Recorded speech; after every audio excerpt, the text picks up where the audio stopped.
after question period. We'll go now to statements by members. Déclaration de député. The honourable member for Edmonton Strathcona. Mr. Speaker, on National Day of Mourning, we honour those who went to work and never came home. Every year, hundreds of Canadian workers are killed on the job. Hundreds of thousands more are injured or become sick, left to fight for compensation they've already earned. They are parents, daughters and sons, neighbours. They are the people who keep our country running. And right now, their lives are worth less to this government than a balance sheet. Labour protections are being gutted, unions are being undermined, and workers who speak up are pushed out. New Democrats have always stood with workers. We come from workers. We are the party of workers. On this day of mourning, we know that mourning without action is not enough. The greatest tribute we can pay to the fallen is to make sure that the living are protected. And so today, we mourn the dead, and we fight like hell for the living. The honourable member for New Westminster, Burnaby, Mallardville. Yeah, it was just... It's very important. They wrote Mr. me Speaker, today arrives to mark 1 year since I was first elected as one of the youngest members of Parliament born in the 21st century to serve the people of New Westminster, Burnaby, Mallardville. This has been a year of collaboration, listening, learning, and showing up for my community, and it's an honour of a lifetime.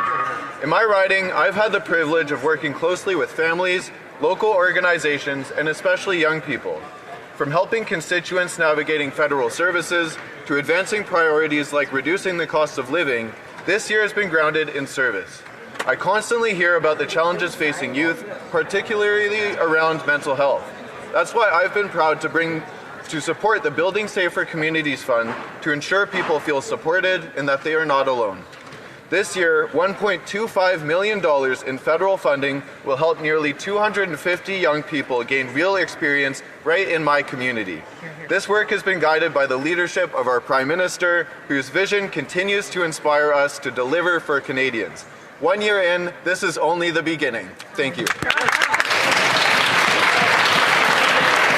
The honourable member for Kitchener Centre. Mr. Speaker, 1 year ago today, I got that little blue check mark on election night that told me I was coming to the House of Commons to represent Kitchener Centre. To all the volunteers that dedicated their time, thank you. To all the voters that placed their trust in me, thank you. To my husband, Chris, my rock, who went with the flow when I blew up our lives, thank you. To my mother, Marin, Abigail's life I know would be very different without your guidance and support at this time. I love you, Ma. Thank you. Hear, hear. To my caucus colleagues that have been around a while, thank you for your guidance. Thank you for your support. Thank you for our conversations, and thank you for every answered question. I value you all so much. Thank you. And to all of my colleagues in this House, to this entire House, happy anniversary, year anniversary to the class of 2025.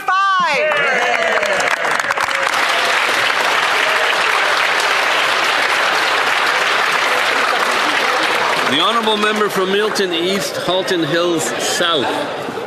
Mr. Speaker, 1 year ago, the people of Milton East, Halton Hills South placed their trust in me to represent them in this House.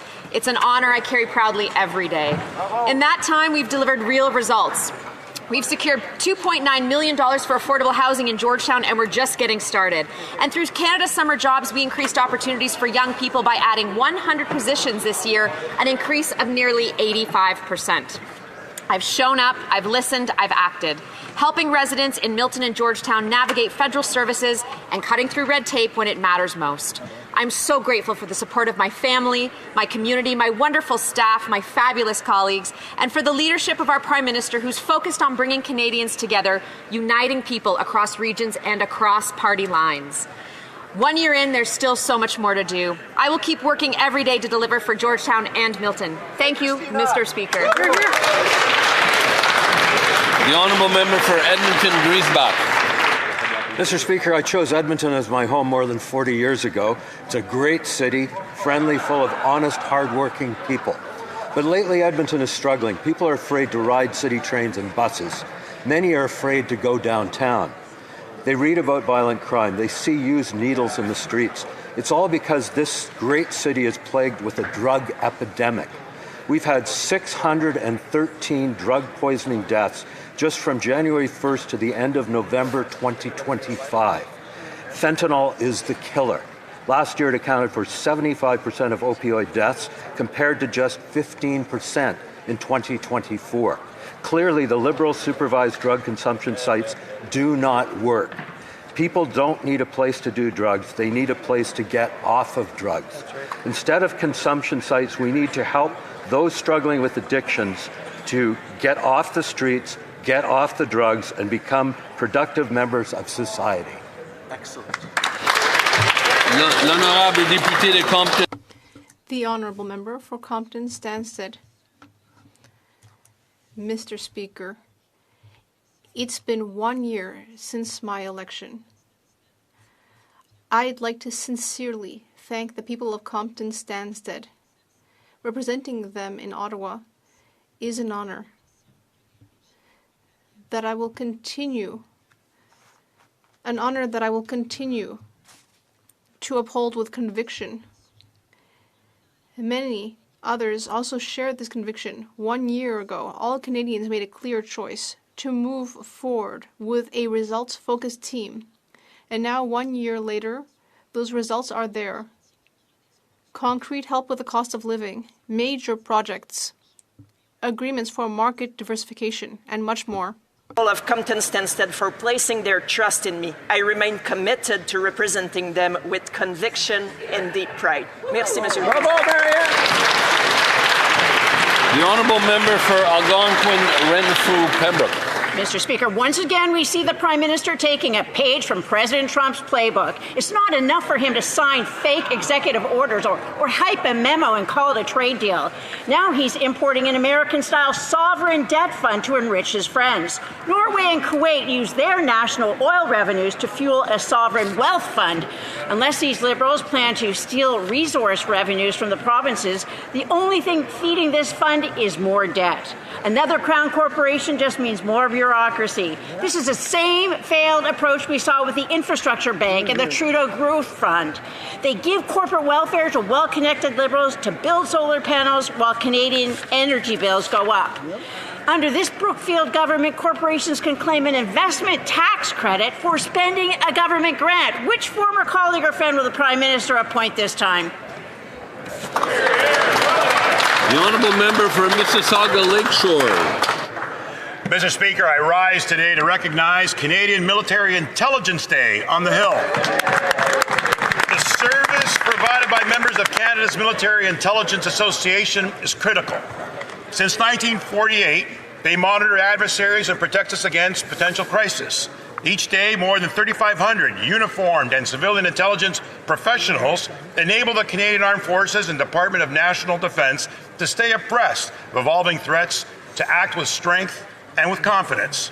On behalf of the Parliament of Canada, we stand in this House to commemorate and thank the men and women of our intelligence community for their duty to national security. Our freedom and sovereignty depend on the work they do every day. The Honourable Member for Nanaimo Ladysmith. Each April 28th, we come together in Nanaimo Ladysmith in Canada and around the world to solemnly mark a day of mourning in memory of those who have lost their lives on the job and to renew our commitment to safe workplaces. Whether you're a chef on a ferry, a scaffolder on a construction site, a machinist in a mill, or an administrator in an office, every worker deserves to know they will return home safely at the end of the day. Today, we remember those who did not make it home. We stand with the families, friends, and co-workers who carry that loss, and we recommit ourselves to making workplaces safe for everyone. But this day is not only about looking back. It's about moving forward. It's about speaking up when something isn't right. It's about supporting one another, and it's about making sure safety is never treated as optional. My door is always open to the workers in my community to discuss federal issues related to the important work they do. Today, we honor the fallen and we renew our commitment to protect the living. Every accident, every injury, and every loss of life in the workplace is one too many.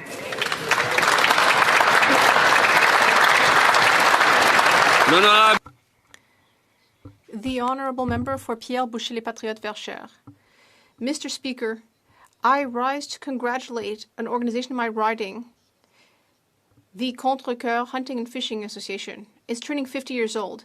It brings together duck hunters and ice fishers, and it is recognized for its famous Tip-Up Festival, where a temporary village is built on the river during the short period where the St. Lawrence is frozen over. These are magical moments that enable both casual and serious ice fishers to bring together family and friends in an extraordinary environment. People from all generations going outside during the coldest period of the year in order to take advantage of the wonders of nature. The association also holds an important record, the record for the biggest tip-up in the world. It's held that record since 2016, and I'm proud to have been there when it was inaugurated 10 years ago already. In conclusion, I'd like to congratulate the organization and its president, René Bélan. Happy 50th anniversary. The Honourable Member for Labrador.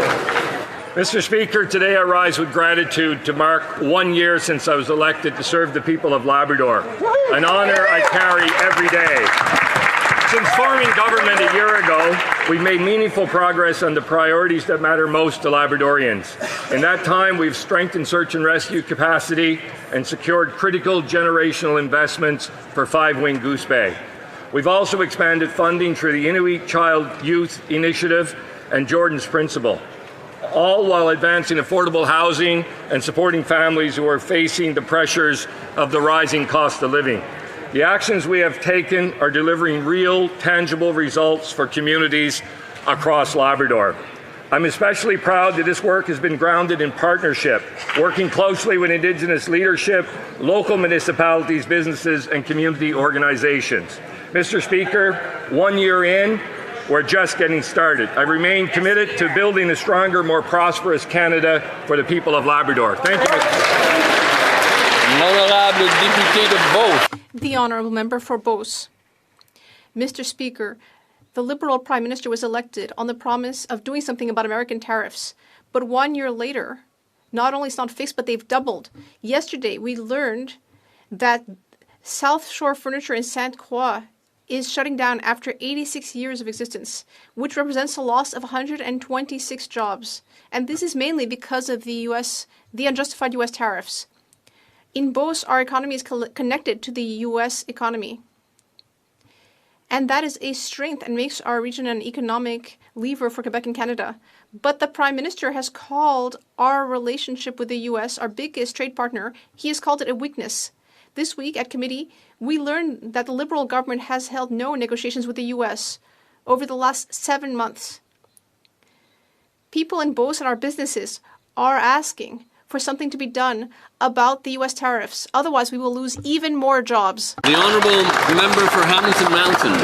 Speaker, today on Parliament Hill, we welcome police unions from across the country, including a stellar team from my riding in Hamilton. Hear, hear. I got to know a lot of police officers in my previous role as a journalist, particularly in my specialty covering criminal court cases. I appreciated how all the elements of its crime were laid bare in a trial, and I learned how doggedly detectives had to work in order to crack a case. I saw how much the officers cared, how they got to know the families of the victims and felt their pain and did what they could to make the process easier.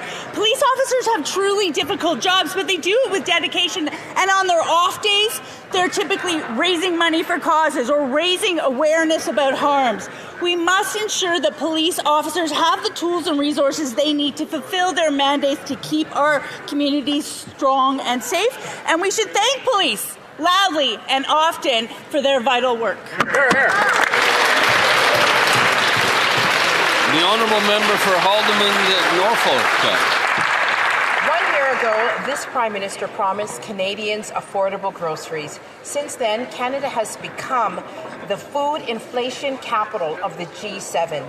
High gas prices are driving up the cost of everything: commuting, eating, and living. Yet the Liberals have offered only a drop of relief, cutting a third of taxes for only 4 months.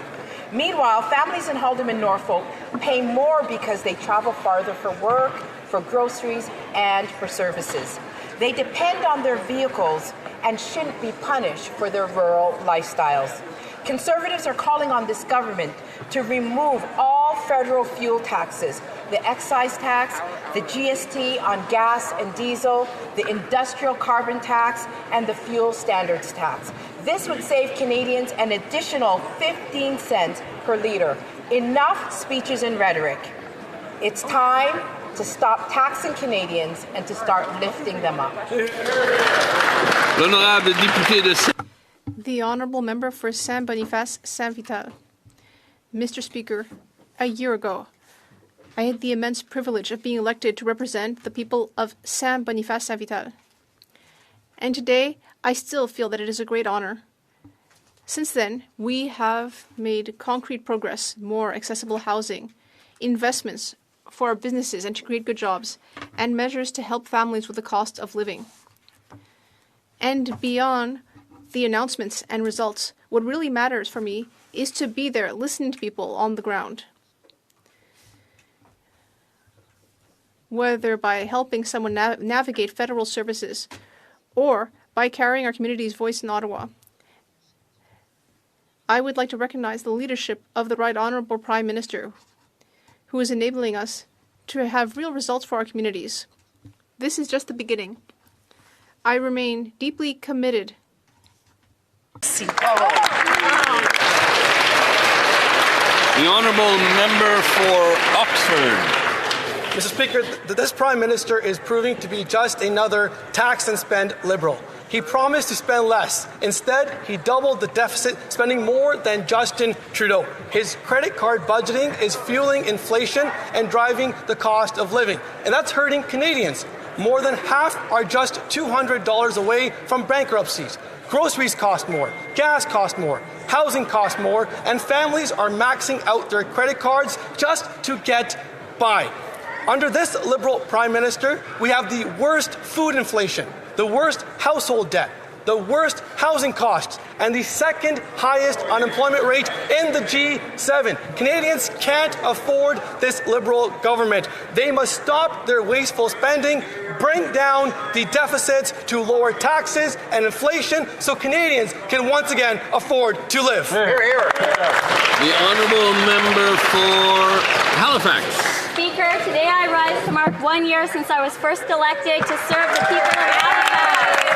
And I am so happy to be here. It's been the honour of a lifetime, and what a year it's been. I'm proud that our government is focused on the opportunities that arise in addressing current global challenges. We're investing in major projects at home. We're forging new trading partnerships across the globe.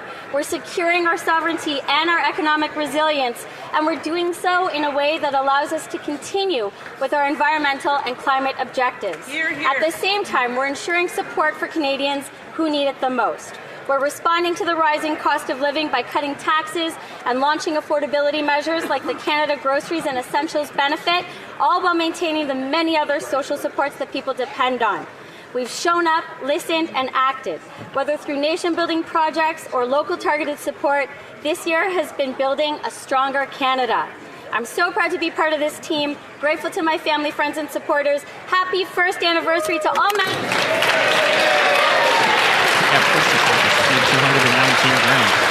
Oral questions. Questions orales. The Honourable Member for Thornhill. Oh, no prayer today?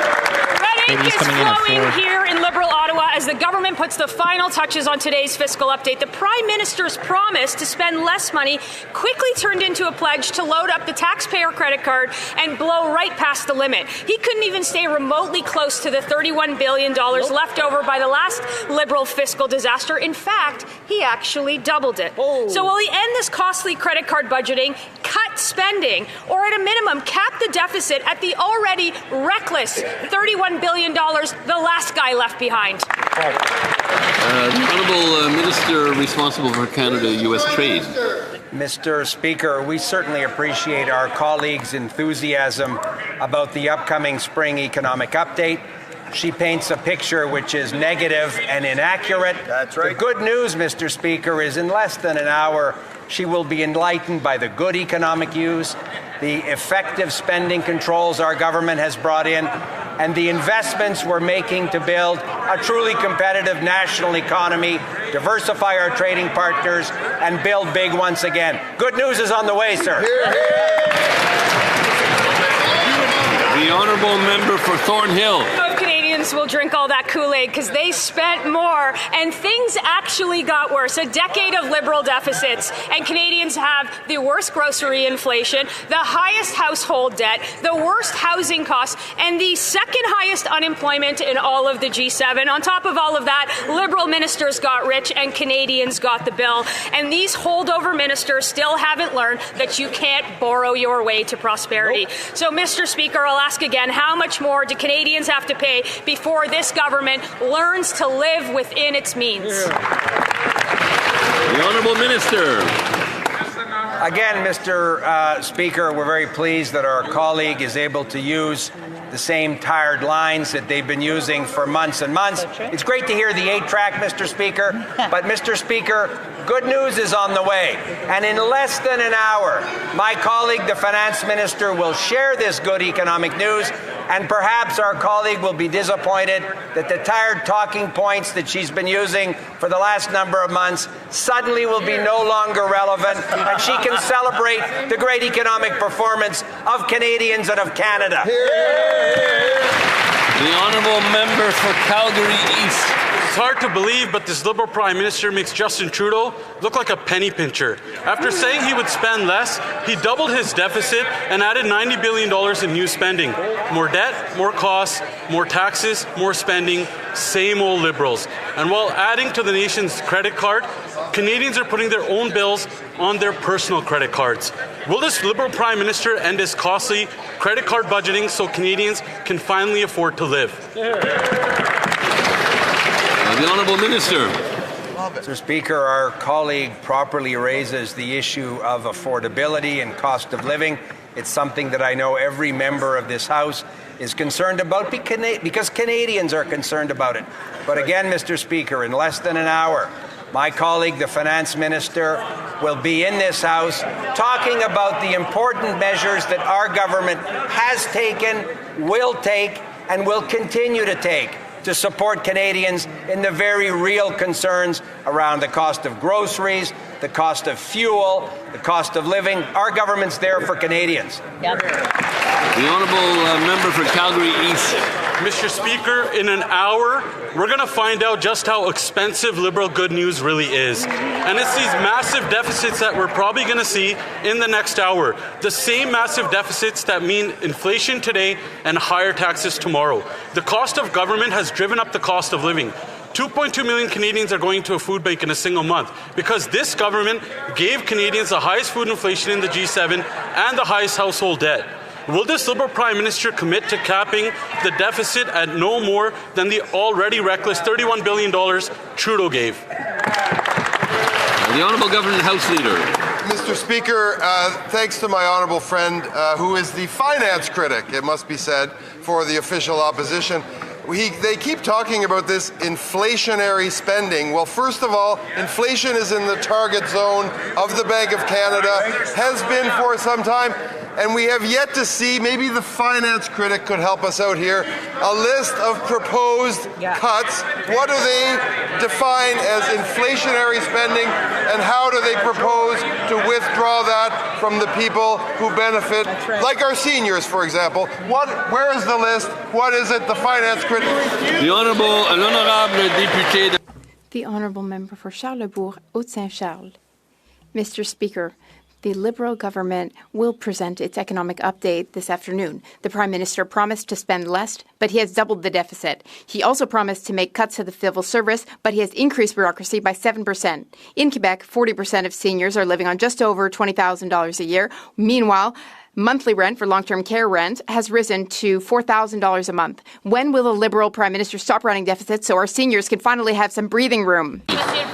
The Honourable Minister of Industry. Thank you, Mr. Speaker. We are building a strong economy. We are also protecting our social safety net. We are putting our house in order. We are spending less so that we can invest more. And we're getting results. We have the second fastest growth in the G7. We also have the strongest fiscal situation or financial situation of the G7. We're bringing down grocery costs as well. We're also bringing down gas prices at the pump. In a nutshell, we're here for Canadians, and that's what a competent government is. The Honourable Member for Charlebourg, Haute-Saint-Charles. The minister says that she's putting the House back in order. Well, who messed up the House over the past 10 years, huh? Let's be real, Mr. Speaker. Nobody thought it was possible to spend more than Justin Trudeau, but the Prime Minister has pulled it off. And that's nothing to boast about. Meanwhile, the Liberal government has abandoned seniors. They now have to choose between paying rent or paying for groceries. Mr. Speaker, will the Prime Minister commit to not spending more than Justin Trudeau's irresponsible $31 billion deficit? The Honourable Minister of Canada-US Trade. Thank you, Mr. Speaker. I was enthusiastic in my last answer. I said that the finance minister would be here in under an hour, but it's in under 2 hours that my colleague will have all the answers. He won't have to invent numbers. He won't have to repeat things that he knows full well are not fully true. There will be good news for the Canadian economy, for workers, for seniors, rather than just baseless accusations that they make in this House all the time. The Honourable Member for Saint-Jean. Mr. Speaker, yesterday the Prime Minister explained that he wants new pipelines because he is a nationalist. So Canadian nationalism means dirty oil? Quebecers don't see themselves in that vision, and they won't want to pay for it either. But last week, Ottawa confirmed its intention to allocate $10 billion of public money to a new pipeline. Yesterday, the Prime Minister put $25 billion into a sovereign wealth fund that seems more like a harebrained scheme to finance pipelines. Does he realize that no matter how many maple leaves he decorates pipelines with, Quebecers will never want to pay for it? The Honourable Minister of Industry. Thank you, Mr. Speaker. Indeed, in an interview with La Presse, the Prime Minister said that he was an economic nationalist. What does that mean? It means being in charge here at home and using economic levers that we have here as we deal with a tariff war. It's in that context that we announced a sovereign wealth fund, and it's also in that context, in these circumstances, that we are investing in our natural resources and in renewable energy. That's why our investment will be positive for Quebec and for all of Canada. The Honourable Member for Saint-Jean. Mr. Speaker, there's a lot of buzz in Ottawa about building a new pipeline in the West, but in the private sector, no one's interested because demand for oil is set to reach its peak in 2029. So it's not profitable. What is profitable, however, is investing in the transition, funding clean technology, and investing in climate change adaptation. But the Canadian Prime Minister tells us that in the name of Canadian nationalism, we should spend $10 billion of taxpayer money to build a new pipeline, even if it's not profitable. Well, if the private sector doesn't think it's profitable, why should we put Quebecers' money into it? The Honourable Government House Leader. Mr. Speaker, Canada invests in Quebec. We will build major projects in Quebec too. In the mining sector, there's Nouveau Monde Graphite. There will be thousands of jobs. There's also the designation of the Quebec port as the main port of entry of our country. We're also enlarging the Montreal port. We are enhancing the capacity by 60% at the Contrecoeur terminal in Montreal. These are hundreds of thousands of jobs for Quebecers. We are investing in Quebec. That's what economic nationalism is, and that's the advantage of what we're doing. The Honourable Member for Pierre Boucher, Les Patriotes, Verchères. Mr. Speaker, my question is for the member for Vaudreuil, who chairs the Transportation Committee. 2 days ago, he published on social media that he had been the guest of honour at the CTOA, which is an organization that promotes low-cost truckers. The committee just finished its study on the loss of lives caused by those drivers. We just heard the victims' testimonies. We just heard the trucking industry speak out against the danger these drivers pose to the public. And the committee chair shows up at their events. Why are the chair of the committee and the Liberals supporting these drivers instead of banning them? The Honourable Member for Vaudreuil. Thank you, Mr. Speaker. I thank my honourable colleague for his question. When I receive invitations from truckers organizing meetings to see how we can make our roads safer and more accessible, of course I'll say yes, Mr. Speaker. Of course I'll accept the invite. And if I were to be invited again, I would again answer, yes, I'll be there. We're going to make roads safer everywhere in Canada. The honourable member for Calgary-Midnapore. A year after the federal election, and the Prime Minister has shown that he is just another high-spending Liberal. His costly credit card budgeting is forcing Canadians to use their credit cards. We have $90 billion in new spending, and spending is up 9% this year alone. So when the Finance Minister presents his spring economic statement this afternoon, will he commit to no credit card budgeting so that Canadians can finally afford to live again? Yes. The Honourable Minister of Jobs and Families. Mr. Speaker, I do want to take a moment to acknowledge that it's the National Day of Mourning for workers that have lost their lives or become injured at work. And I know all of the members in this House are thinking about their families, communities, and colleagues today. And I also want to speak about the investment that we've been making in skilled trades and in major projects and in community infrastructure across the country. In fact, so much so that we are getting the support of people that I think that the members opposite know. People like Joe Mancinelli from Leuna, who says that the true economic strength begins with those who build it. Or people like Mark Arsenault from the Ontario Building Trades, who says, we're pleased to see the federal government's... The honourable member for Calgary-Midnapore.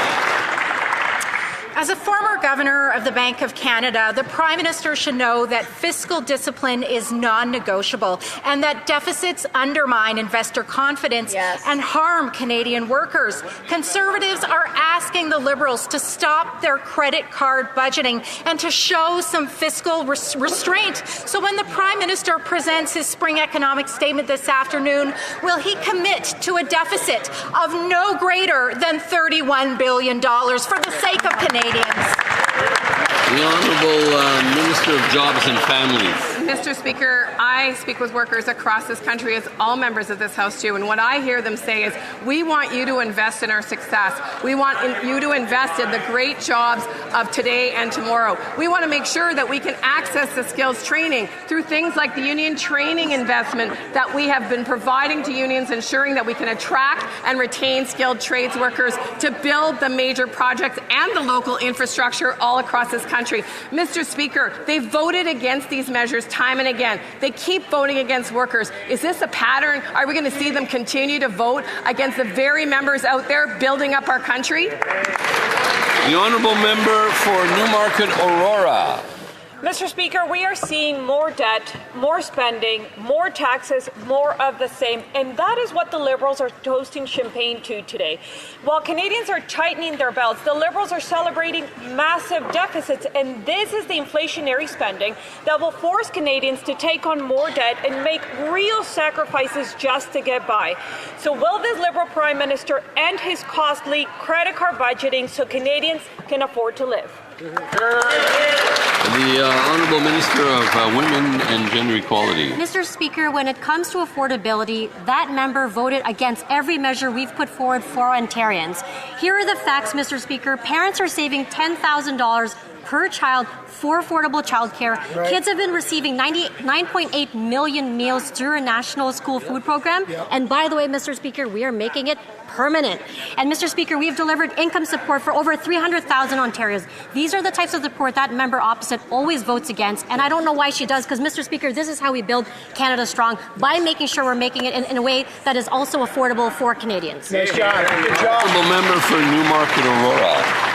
Mr. Speaker, we have quite the contradiction.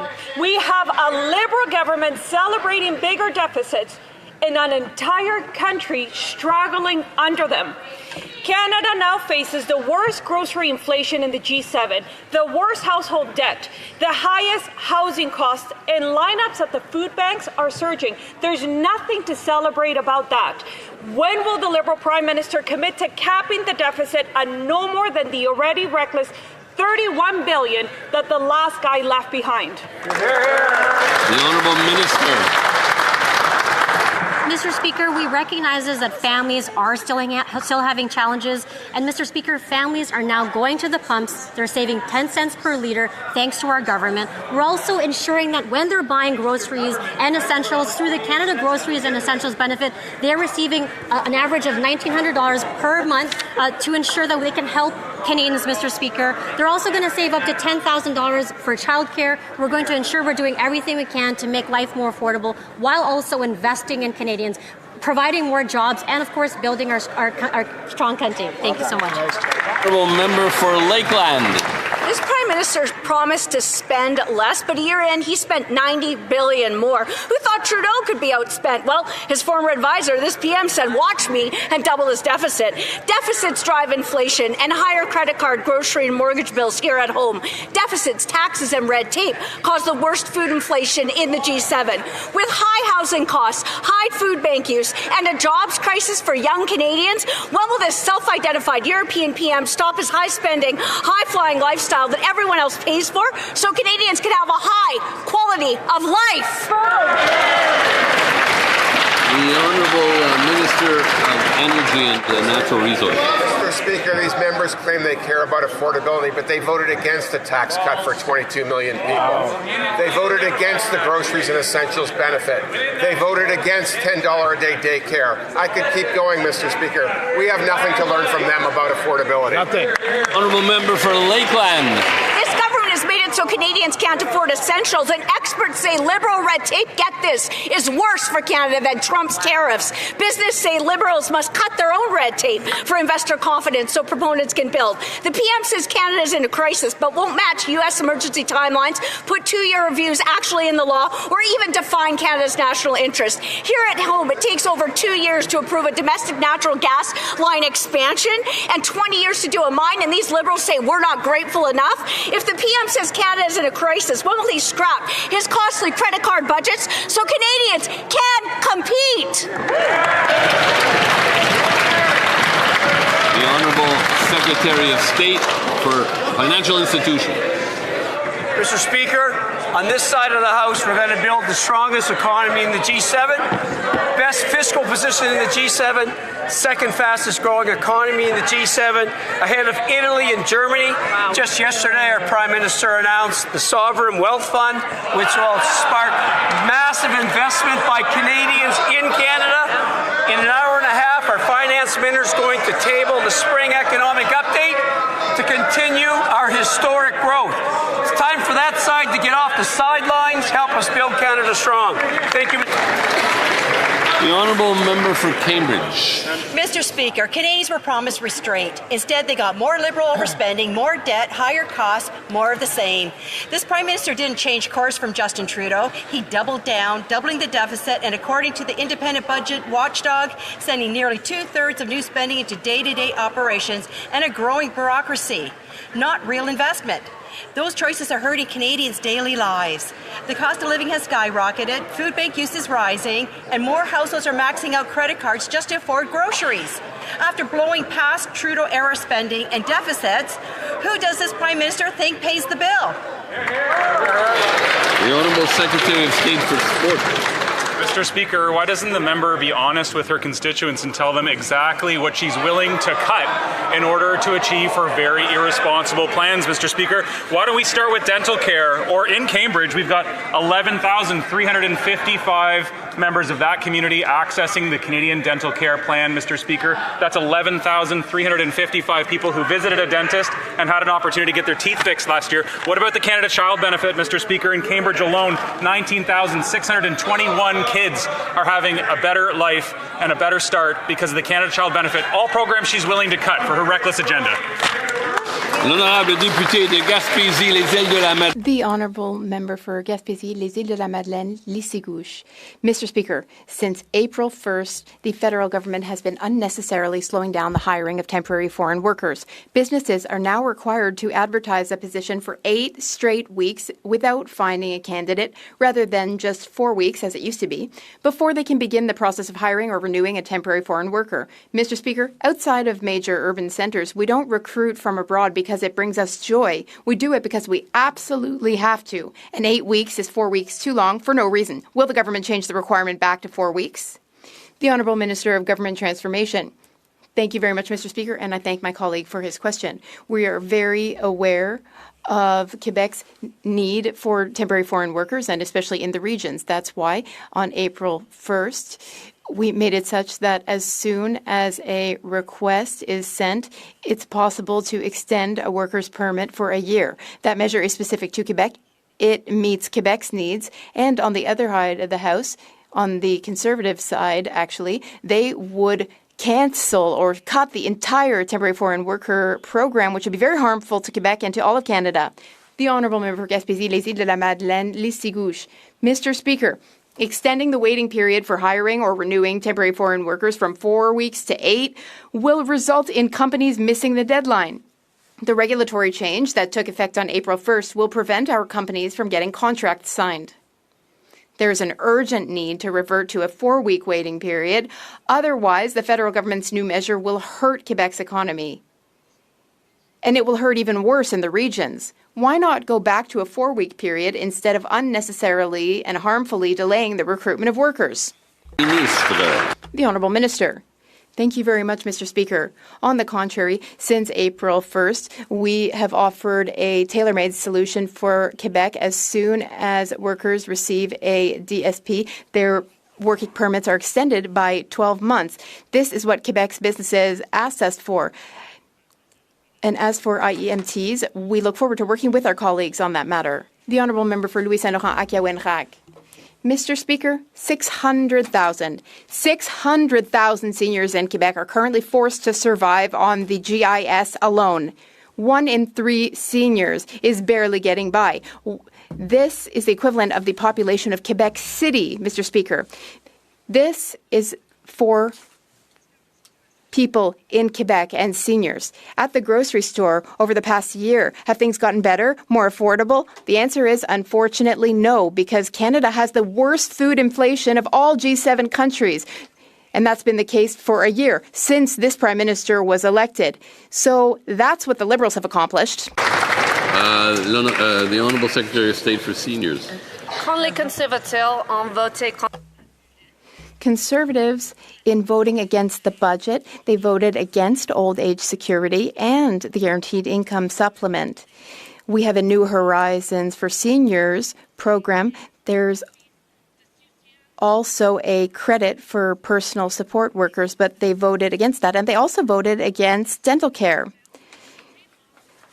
These Conservatives, I don't know what they stand for, but they certainly don't stand for seniors. The Honourable Member for Mégantic-Lérable-Lotbinière. Mr. Speaker, it's unbelievable. Liberal arrogance is on full display every time they answer questions. We're asking them about seniors who can't make ends meet, who can't afford to feed and house themselves. How do they answer? They say everything's just fine and dandy because of all their grand announcements. Meanwhile, the Prime Minister said that we could judge him based on grocery prices. Well, what's the result of that? 35% of households in Quebec have to pay on credit or dip into their savings to eat. When will this Prime Minister put an end to his credit card budgets so that Quebecers can make ends meet and eat until they're full? Secrétaire d'État à l'enfance. The Honourable Secretary of State for Children and Youth. Thank you, Mr. Speaker. We brought the retirement age down to 65 years old. We enhanced the old age security payment, or rather the guaranteed income supplement, by 10%, and we also increased OAS for those over 75. We have invested to improve seniors' lives in over 400 communities through the New Horizons for Seniors program. We're here for seniors, Mr. Speaker. The Honourable Member for Montmorency-Charlevoix. Mr. Speaker, the Prime Minister continues to rack up debt on the taxpayers' credit card, creating more debt and more government spending by taxing them more in order to spend more. Meanwhile, families are the ones paying the price, and especially seniors. They're all paying more expensive for groceries, gas, and housing, to the point where 1 in 3 households has to go into debt or dip into their savings just to eat. The Prime Minister spent over $500,000 on in-flight meal expenses during his trips. It makes you wonder whether the Prime Minister realizes that Quebecers and Canadians can no longer make ends meet. When will the Liberals stop squeezing taxpayers? The Honourable Secretary of State for Nature. Mr. Speaker, We are taking care of Canadians, all while developing and strengthening our economy.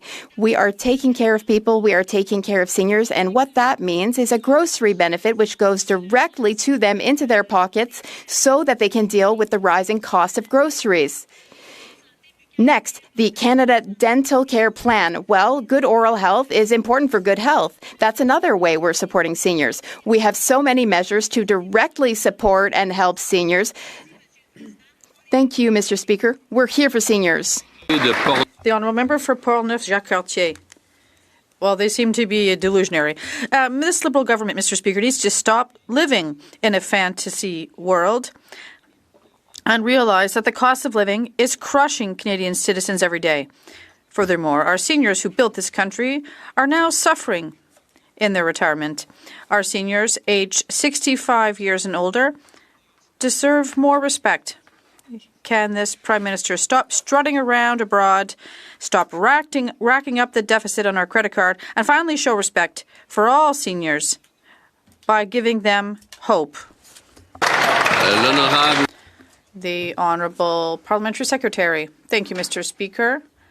I have the privilege to sit with the colleagues on the Status of Women Committee, and right now we are studying the vulnerability of female seniors, and what we have heard is that we have to continue to looking at the lifestyle of seniors. We've set up various measures. We have a dental care program that directly helps female seniors in these programs, and there are others as well. But what we're saying right now is that we have to continue to support as best possible seniors in Canada.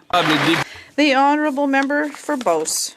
Mr. Speaker, more than half of Quebecers aged 50 or over fear they won't have enough money for their retirement. 1 out of 2 Quebecers is worried about not being able to pay their bills. And this is the direct result of a decade of mismanagement and Liberal deficits.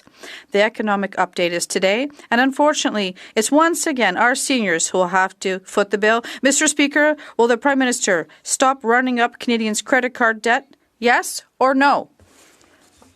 The Honourable Minister of Government Transformation. Thank you, Mr. Speaker. The member for Beauce wants to talk about a decade of mismanagement for seniors. But let's talk about this. We brought the retirement age to 65 years again, and this would have left hundreds of thousands of seniors in precarity otherwise. And we offer dental care now, which helps more than 28,000 seniors in his riding. And also, they refused to increase the GIS by 10% for the most vulnerable seniors. And if I was them, I would realize what their actions are and adjust accordingly. For University Rosedale.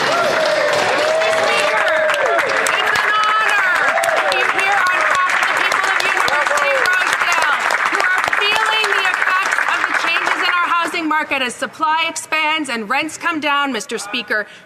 Okay. But that progress matters, Mr. Speaker.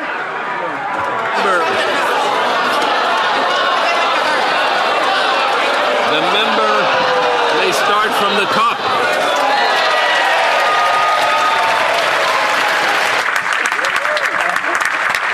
Mr. Speaker, second time's a charm. Housing is expanding and rents are coming down, but there's more we need to do on social and supportive housing.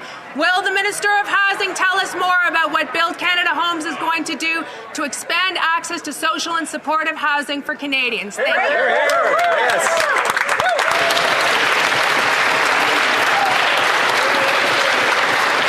The Honourable Minister of Housing and Infrastructure. Big thank you and congrats to the member from University Rosedale. Yes, we are very happy to see housing starts up 10% year to year, to see construction activity above the 10-year average, as well as seeing average rents come down for 18 consecutive months. We are seeing movement in the right direction. There's a lot more work to do, and Build Canada Homes is delivering on more social, supportive, and community housing, working with nonprofits, co-ops, builders across the country. We're seeing progress, and we're just getting started. Thank you.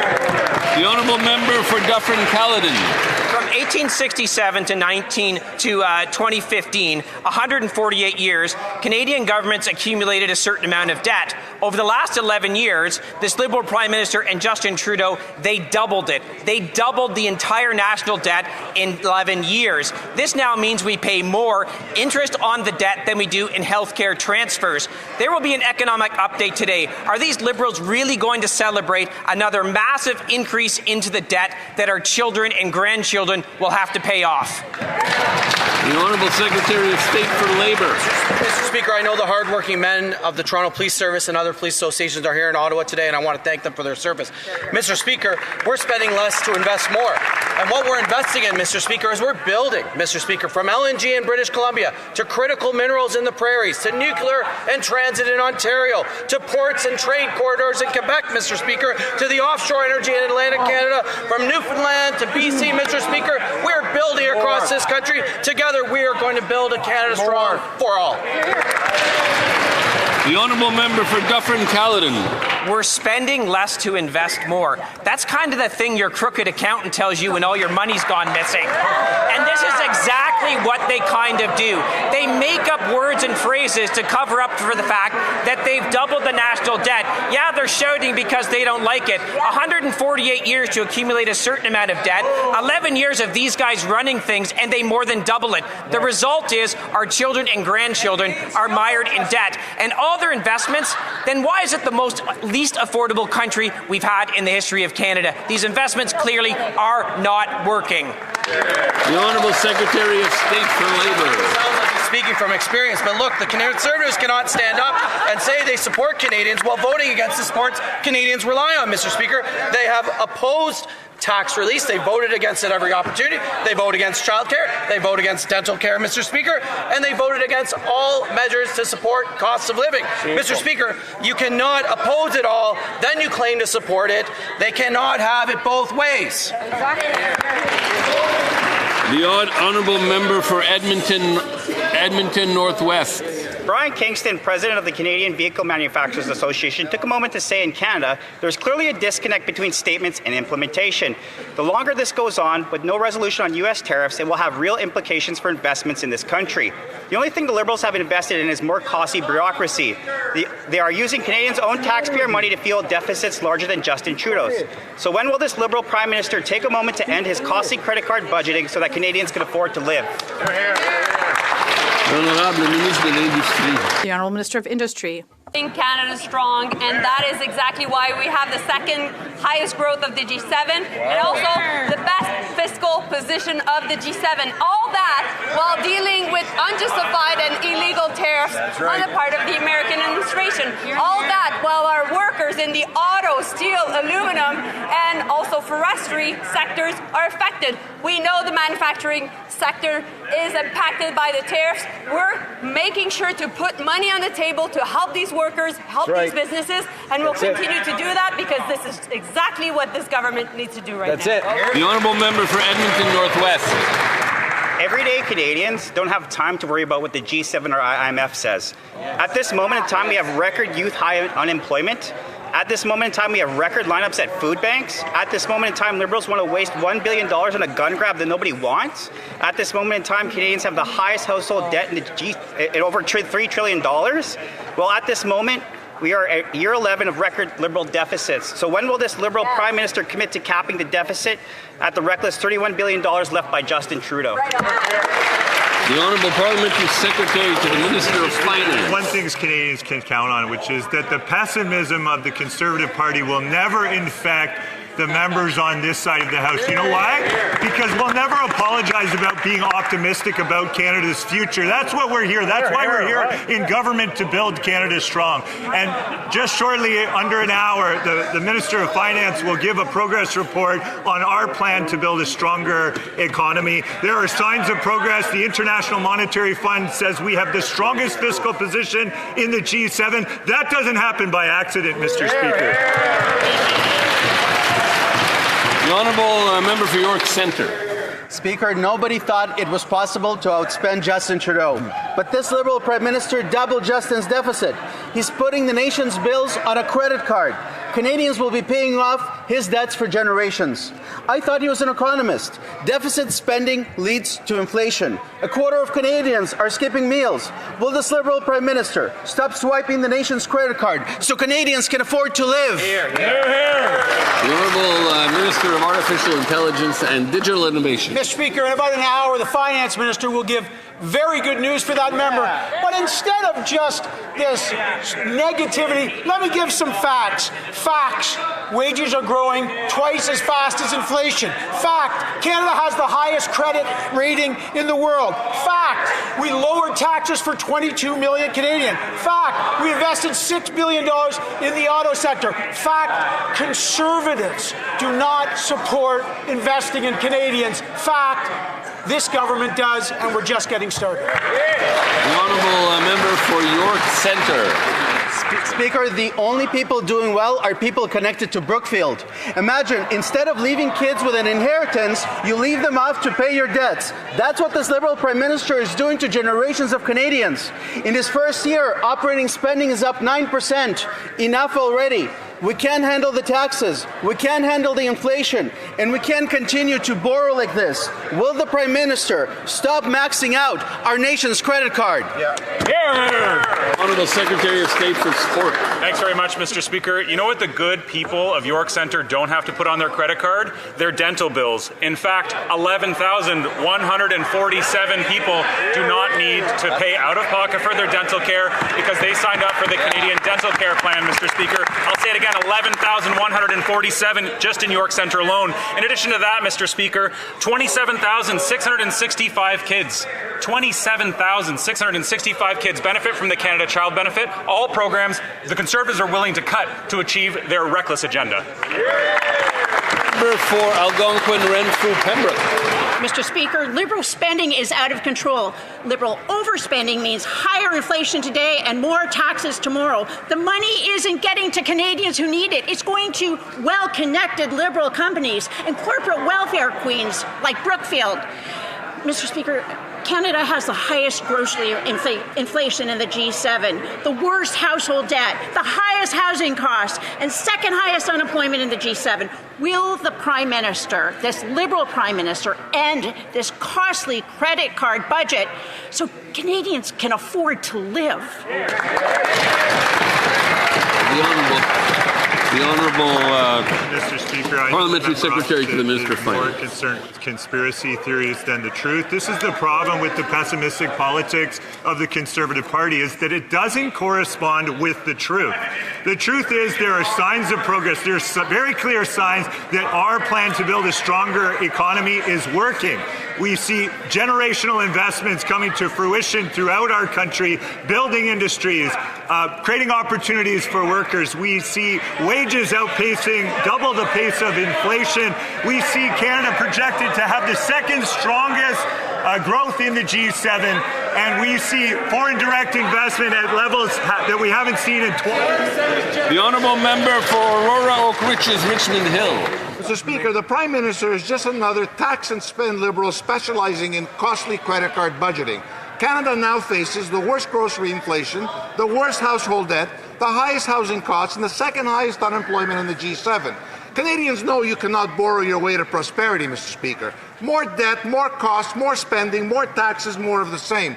Will this Liberal Prime Minister commit to capping the deficit at no more than the already reckless $31 billion left by his predecessor and mentor, Justin Trudeau? The Honourable Minister of International Trade. Mr. Speaker, to get more Canadian exports to new markets and create jobs, we are championing major projects like the Darlington Nuclear Project, 18,000 jobs in Ontario. The Port of Montreal Project, 8,000 jobs. The Copper Mine Project in Saskatchewan, 500 jobs. The Grays Bay Road and Port Project, namely 3,000 jobs in the north. The LNG Canada Phase 2 project, 7,000 jobs in British Columbia. This is how you build Canada strong. Thank you, Mr. Speaker. The Honourable Member for Moose Jaw Lake Centre, Lanigan. Mr. Speaker, no one thought it possible to outspend Justin Trudeau. This Liberal Prime Minister has somehow managed to. He's added $90 billion in new spending above Trudeau-era levels, nearly doubled the deficit, and operating costs are up 9% in under a year. 2/3 of that new spending goes to day-to-day operations, not investment. The result, the worst grocery inflation in the G7. Canadians putting their own bills on credit cards are going to food banks. When will this Liberal Prime Minister end his costly credit card budgeting so Canadians can afford to live?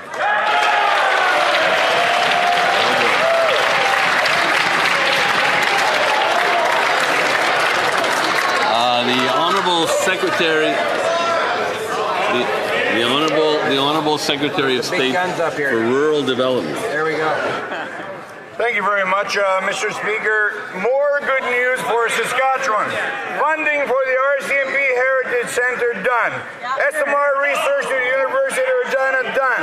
Defense procurement for Yorkton done. The nuclear power opportunities and procurement services for Estevan done. Housing opportunities in Saskatoon done. Canola crushing done throughout rural Saskatchewan done. Imagine for a moment, Mr. Speaker, if we didn't waste 10 years of sending Conservative MPs to Ottawa, how much further Saskatchewan could have been, and that ends now, Mr. Speaker.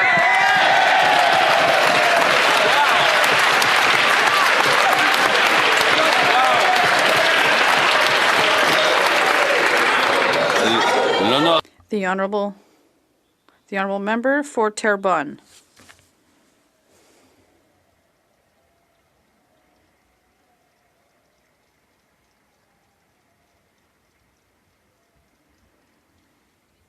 Mr. Speaker, This should be Sinclair. I am proud to rise once again to ask an important question on behalf of the citizens of Terrebonne, who I have the honour to represent.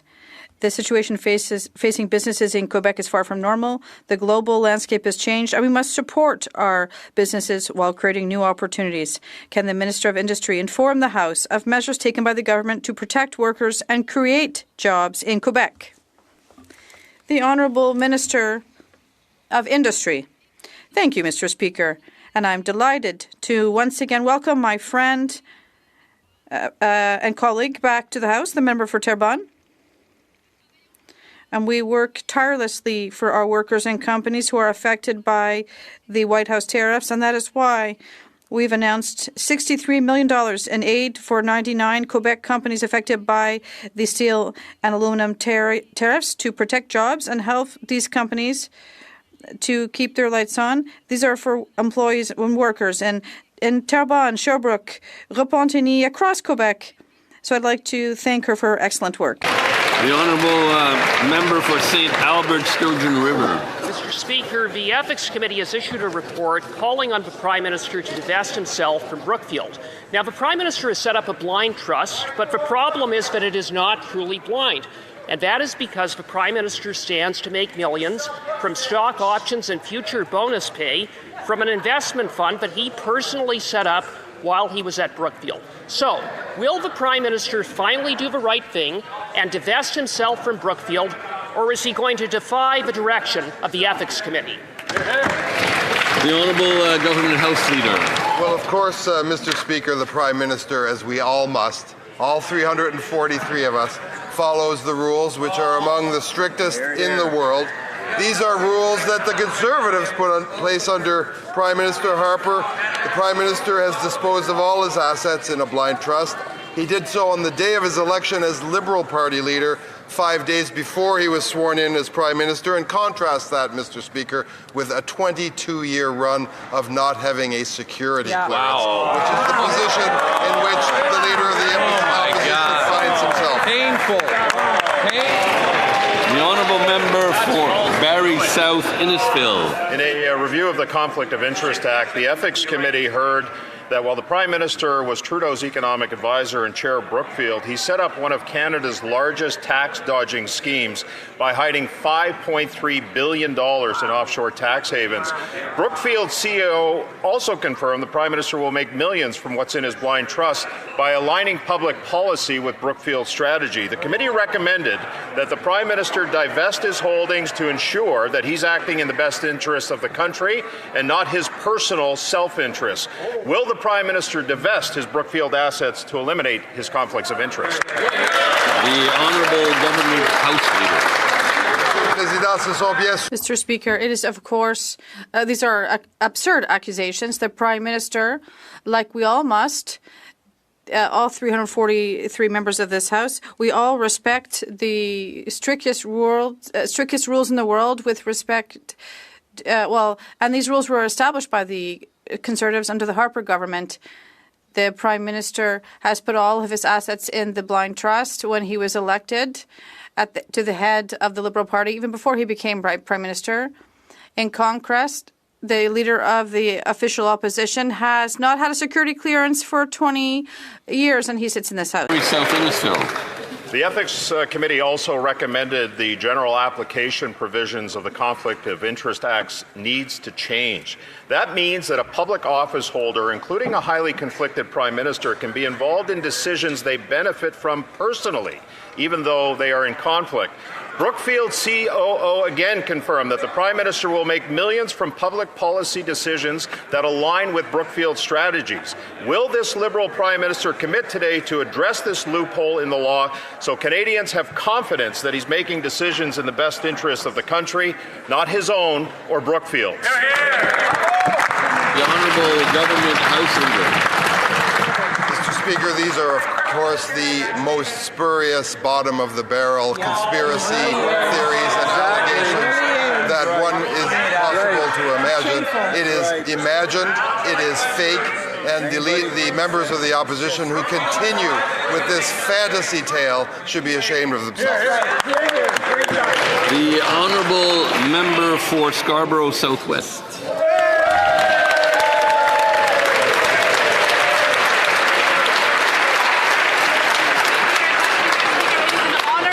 On behalf of the good people of Scarborough Southwest. Our government has announced key strategic investments into public safety programs across Canada. Initiatives like the Building Safer Communities Fund help combat new and old threats to safety and security, including gun violence, youth crimes, violent extremism, and more. Speaker, can the Minister of Public Safety outline for us the work that he and our government are doing to keep people in Scarborough and across Canada safe? The Honourable Minister of Public Safety.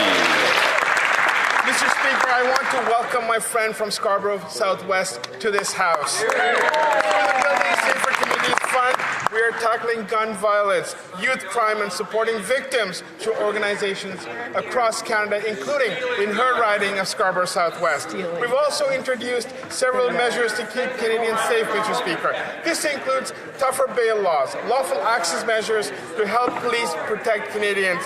We're hiring 1,000 new CBSA and RCMP personnel and measures to address hate and protect places of worship, Mr. Speaker. Honourable Member for Regina Luban. Jazrak Sidhu, a non-citizen, pled guilty to 16 counts of dangerous driving causing death and 13 counts of dangerous driving causing bodily harm. Yet yesterday he was granted a stay of deportation. The psychological and physical harm to the Humboldt Broncos victims and their families was not adequately considered in the stay decision. To the Minister of Public Safety, will the Liberals appeal this decision and allow the families and victims of the families to be interveners? The Honourable Minister of Public Safety. Mr. Speaker, let me first express my deepest condolences to the families who are impacted by this horrific act, Mr. Speaker. The decision of the federal court yesterday is that of a judge who, based on the evidence in front of him, made that decision. Having said that, Mr. Speaker, we will review the decision and we look forward to supporting the families in every which way we can. The Honourable Member for Winnipeg Centre. Mr. Speaker, while the Liberals line corporate pockets with sovereignty incentives paid for by the taxpayer, the NDP is fighting to ban creepy surveillance pricing at the grocery checkout. The Liberals shut this down. They have a second chance. Today's spring economic statement is another chance to decide who they stand with. People getting ripped off at the grocery checkouts or companies that are exploiting the population? Will they act and ban surveillance pricing once and for all, or will they keep protecting corporate profits? Here, here. Excellent question. The Honourable Minister of Industry. Mr. Speaker, of course we believe in competition because we believe that competition brings down prices, and that is why we've said clearly we would be hawkish on competition. That being said, we're very concerned with the allegations linked to algorithmic competition. We want to make sure that ultimately consumers are well protected. This is a work that we will be doing as well with the provinces and territories, and of course we'll be there for consumers and Canadians across the country. Here, here. The Honourable Member for Courtenay Alberni.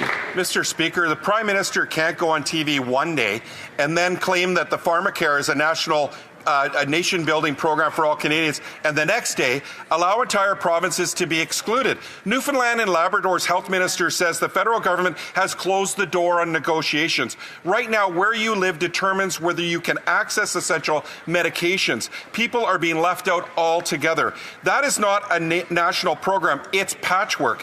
Why is this government abandoning Newfoundland and Labrador and so many other provinces and territories while claiming pharmacare is for all Canadians?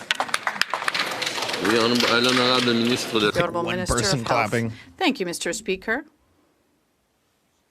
I'd like to thank my colleague for his question, and I am aware of the intervention of Newfoundland and Labrador on pharmacare, and as I said, I'm following continuing conversations with my counterparts of all provinces, including in Newfoundland and Labrador, to see how we can better support them. Thank you.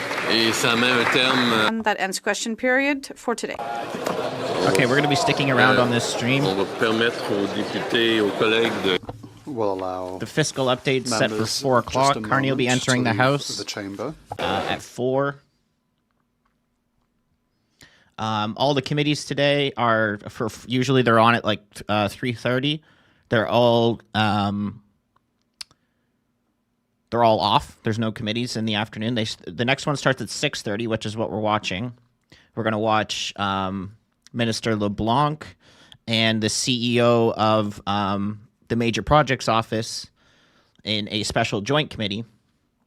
But we've got about 45 minutes-ish until they table the fiscal update. So we're just going to stick around on this stream. I'm going to change the title and change the thumbnail. Colleagues, for those who are leaving the chamber, there is still business of the House that is being undertaken. So I invite members who are having conversations to continue them outside of the chamber. For those who have discussions in mind with their colleagues, please vacate the chamber. It's impossible to carry on our operations. Order! Order! There are members still having conversations, so business of the House to undertake, including a speaker's ruling.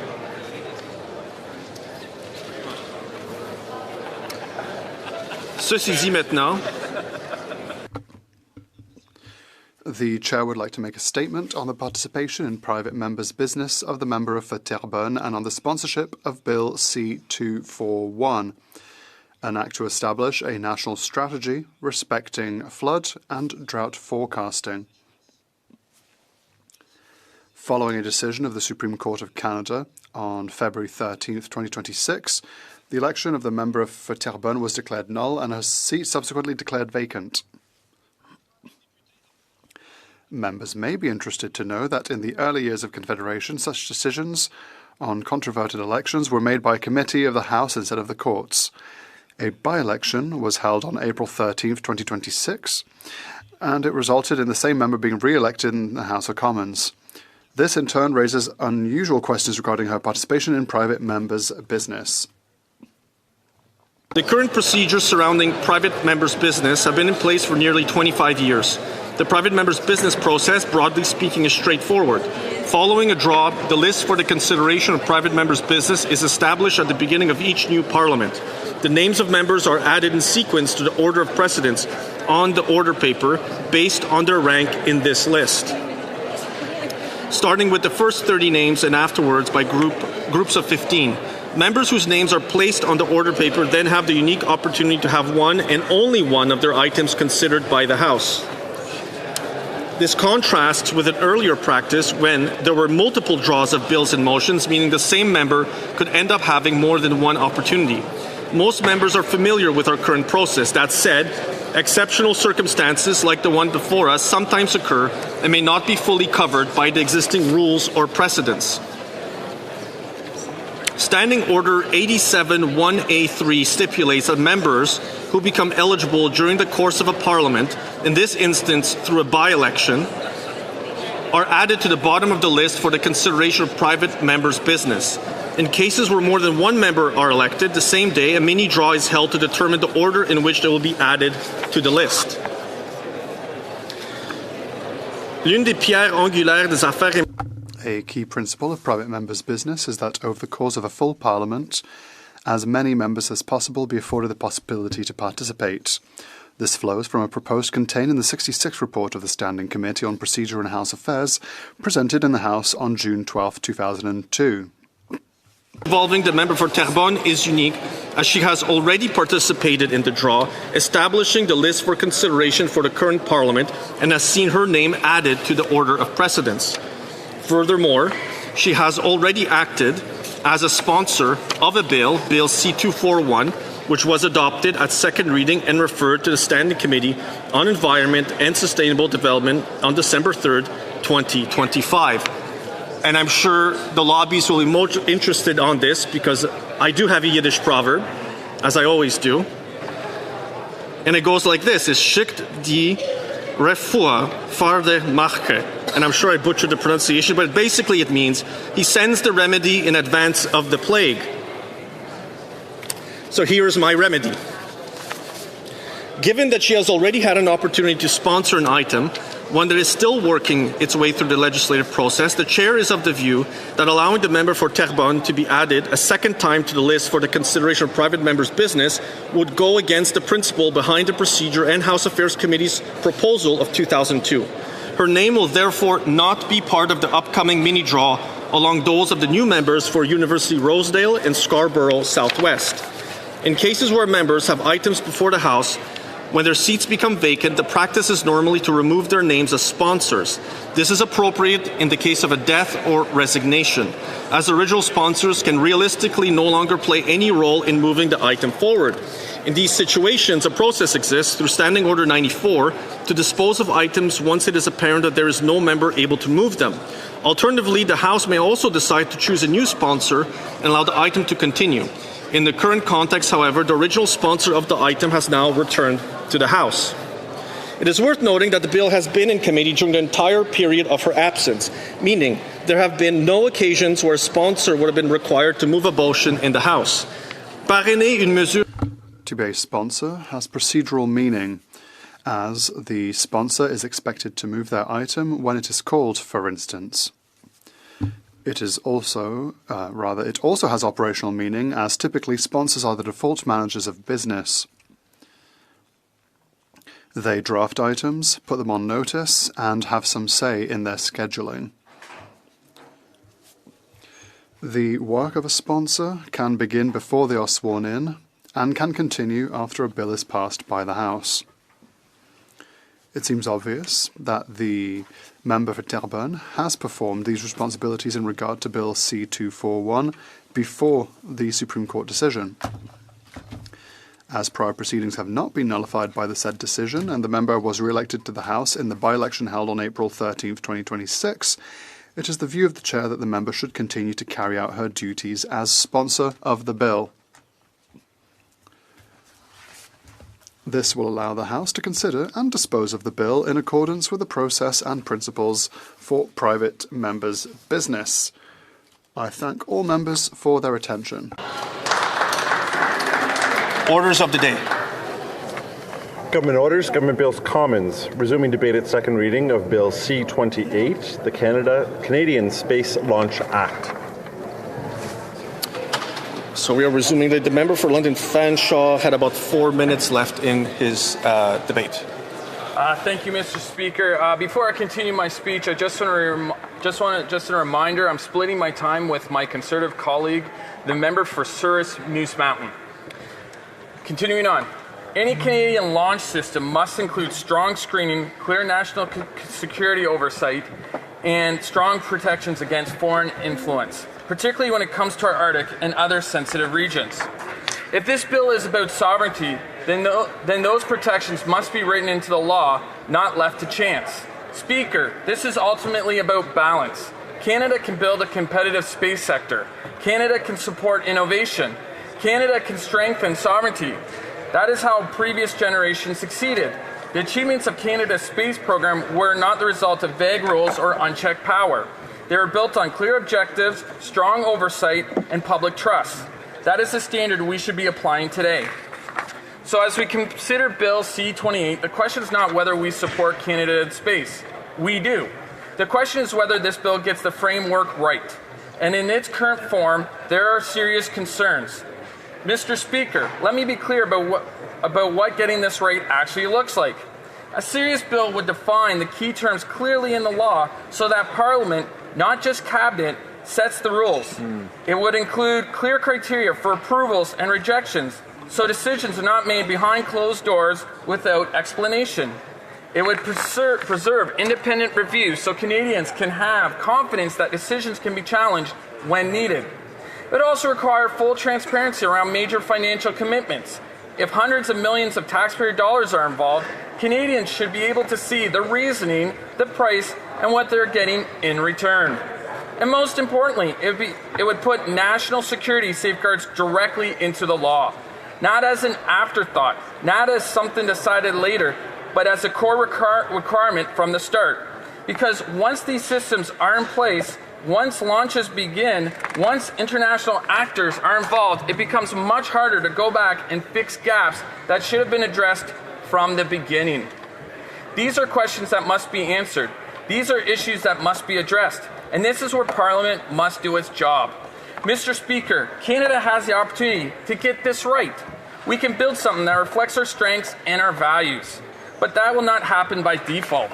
It will require scrutiny. It will require accountability. It will require a willingness to improve what is in front of us. Because the goal is not just to participate in space, the goal is to lead in a way that Canadians can be proud of. And that means when we act, we do so in a clear interest of Canadians, not behind closed doors and not without answers. Canada should lead in space, but Canadians should never be asked to sign a blank check for decisions made behind closed doors. Thank you, Mr. Speaker. Here, here. Questions and comments? Questions et commentaires. The Honourable Parliamentary Secretary to Government House Leader. Yes, thank you, Mr. Speaker. You know, I think that the Conservatives really need to focus on the principle of the legislation.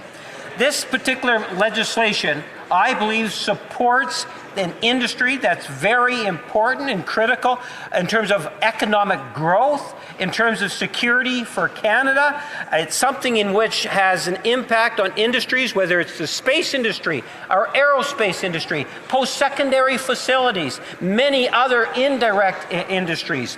This has great potential for growth. Support the principle. Recognize that Canada needs to be able to have a launch site that takes stuff into satellites over. I go to Winnipeg, Mr. Speaker, Magellan. Hundreds of people work at Magellan. Magellan actually has a satellite orbiting the Earth today. Does the member recognize the value of this legislation and recognizing it ultimately passing? The Honourable Member for London Fanshawe. Mr. Speaker, I think the member opposite for his question. Conservatives support space. Conservatives support the commercialization of space. The concerns with regards to Bill C-28 is a blank check or a credit card that the current Liberal government may be offering to themselves. We're just asking for checks and balances as Canada furthers the commercialization of space. Thank you, Mr. Speaker. Questions and comments? Questions et commentaires. The Honourable Member for Okanagan Lake West, South Kelowna. Thank you, Mr. Speaker, and I certainly appreciate the member's intervention here today. I particularly honed in on the fact that he has mentioned the administrative arbitrary nature of the minister's powers. First of all, it's all concentrated in the minister. He's taken it actually away from the transportation tribunal that usually handles with these things. And again, there is very little specificity as to what is in the public interest. The minister can literally give one market participant a indemnification rate and another to a different performer, totally distorting the market. Could the member please comment a little bit about who benefits from a regime which is so opaque and arbitrary? The Honourable Member for London Fanshawe. I thank my Conservative colleague for the question, Mr. Speaker. Right now, there's too much power for the minister with regards to this bill, Bill C-28, and therefore, with regards to decisions, it's closed doors behind the scenes. What the Conservatives are asking for Bill C-28 is that there's more transparency with this bill with regards to decisions for procurement of opportunities of projects related to the decommercialization of space. Thank you, Mr. Speaker. Questions and comments, questions et commentaires. The Honourable Member for College, Malahat Langford. Thank you, Mr. Speaker. We've seen Liberals claim success with military recruiting when in fact they've only managed to meet their own artificially low thresholds, and we've seen Liberals claim success with 2% GDP spending with NATO when they know full well the spending fails to meet NATO's criteria. This bill is short on detail, a bill devoid of security considerations that has not addressed potential hostile state interference. So my question for my colleague, and I thank him for his intervention, do you agree that this parking lot plan spaceport is a closed-door plan reporting to a single minister and not responsible to Parliament and Canadians, or is it another Liberal illusion? The Honourable Member for London Fanshawe. Mr. Speaker, I thank my colleague for the excellent question. My concern here is the repeated patterns of Liberal boondoggles or possible scandals. We've seen it with the Trudeau government, and we are possibly seeing it with the Liberal government. Case in point, Arrive Can and also Prescribe IT. Again, with the lack of checks and balances in Bill C-28, we could possibly see a potential Liberal scandal, possibly what's happening out in Nova Scotia with $200 million spent for what is deemed a spaceport, but so far the results have been very limited.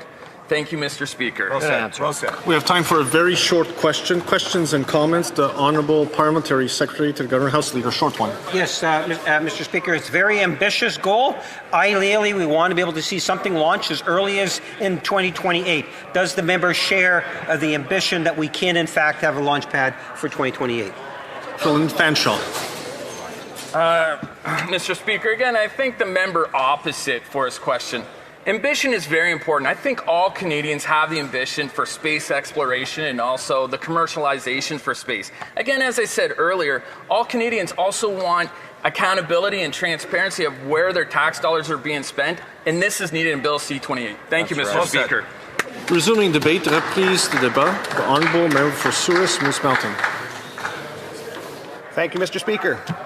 Canada stands at a crossroads in the global space economy. This is no longer just about exploration or scientific curiosity. It's about sovereignty. It's about national security. It's about economic opportunity in a rapidly growing sector where other countries are moving decisively to protect their own interests. Canadians expect leadership in moments like this. Leadership that is transparent, accountable, and grounded in the national interest. Instead, what we have before us is Bill C-28, and it raises serious concerns about who will control Canada's future in space and who will make those decisions. Mr. Speaker, Canada has a proud and remarkable history in space. Under the leadership of John Diefenbaker, our country launched Alouette 1, becoming the third nation in the world to design and build a satellite. We developed world-class technology like Canadarm and inspired generations through astronauts like Chris Hadfield, Roberta Bondar, and Jeremy Hansen. That legacy was built on trust. It was built on accountability. And it was built for all Canadians, not for the insiders behind closed doors. Mr. Speaker, Bill C-28 moves us in the wrong direction. It gives sweeping powers to the ministers who can decide who can launch, what can be launched, and under what conditions. It does so with vague definitions, limited oversight, and broad discretion. In fact, it does not even clearly define what constitutes a launch. Instead of clarity, we get ambiguity. Instead of accountability, we get a concentration of power. And when power is concentrated, transparency becomes essential. Mr. Speaker, I want to share something from my own life. When I was a kid growing up on the farm, we had an old coach house or a small barn that we had to move. And I remember one day working with my father and his good friend, and we jacked up that building and we took off the outside siding and we had to replate it so that we could slide underneath some telephone poles to make some skids, and we had those telephone poles there and we put another one across the front, chained it up, pulled it with a tractor, and we moved it across our farm and set it down in its new location. But what I remember is when I look back at where that barn was, where it originally had stood, there was nothing more than a concrete pad, a simple concrete pad.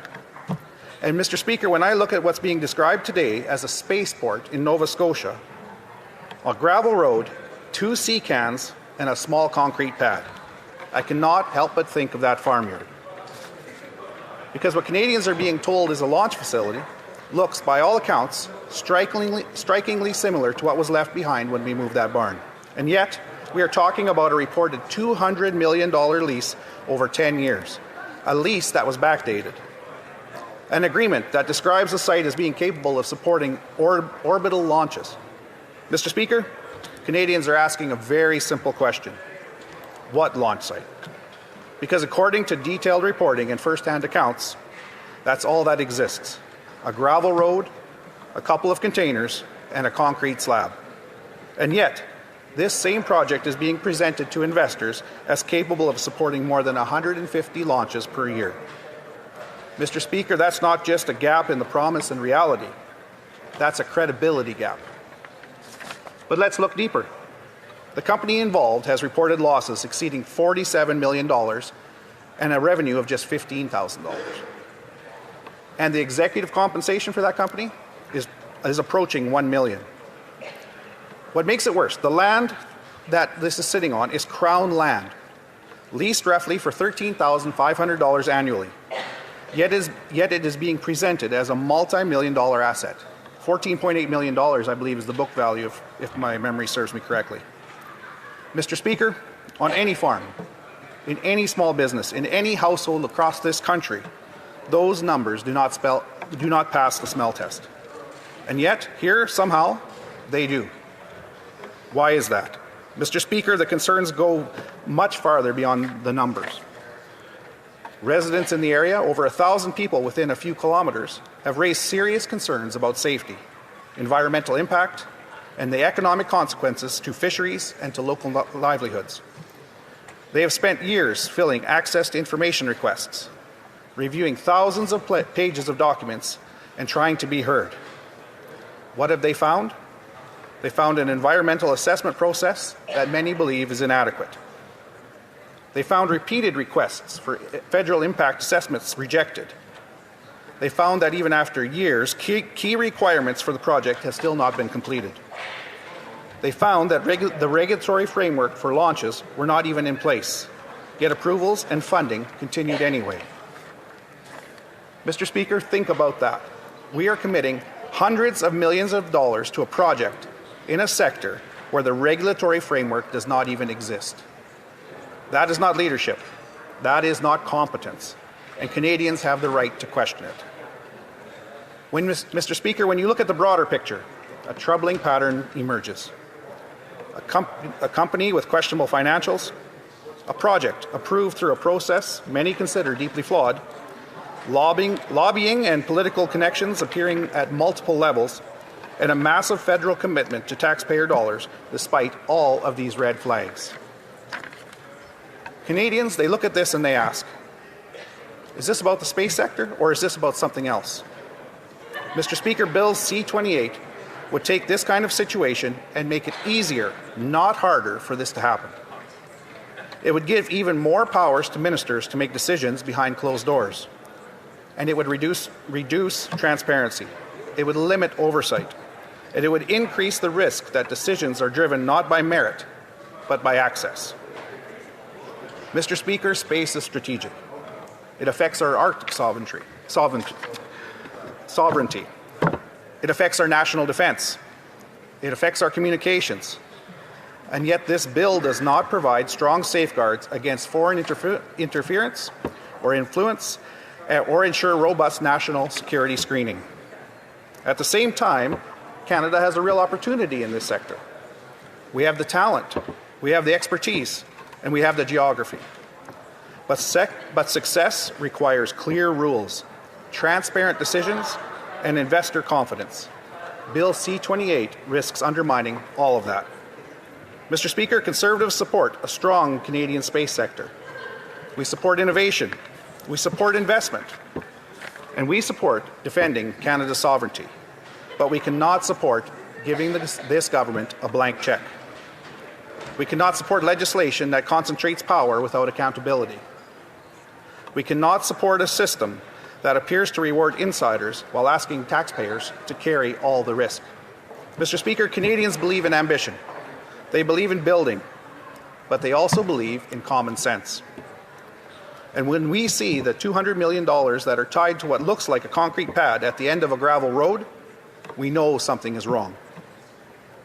From Alouette 1 to today, Canada's space legacy has been built on trust. Let's not replace that with secrecy, insider arrangements, and unchecked power.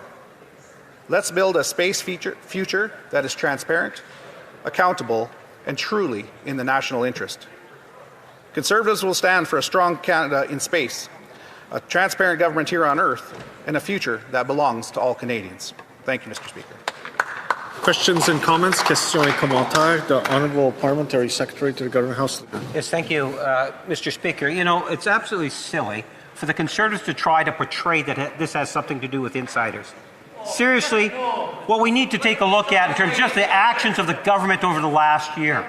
And what we have witnessed, Mr. Speaker, is a clear indication to what degree this Prime Minister and this government is driving to expand Canada's economy. We're talking about an industry, space industry, and many other industries that will benefit by the passage of this legislation. Then the Conservatives, the only thing they want to look at is any form of character assassination, denying the opportunity for these good quality jobs and developing and promoting an industry that can contribute billions more and provide thousands of more jobs. Why won't the Conservative Party recognize it for what it is, a wonderful opportunity to take a step forward in an industry that we need to support? At the very least, the Honourable Member for Souris Moose Mountain. Mr. Speaker, they say that the best indicator of future behavior is past behavior. That's the problem. So let's just go to a few examples. We won't talk about space industry for right now, but let's talk about the oil and gas industry, for example. So we passed Bill C-5 this year, which gave this government extraordinary powers to circumvent their own laws, their own bills that they had put in place that stop oil and gas exploration in this country.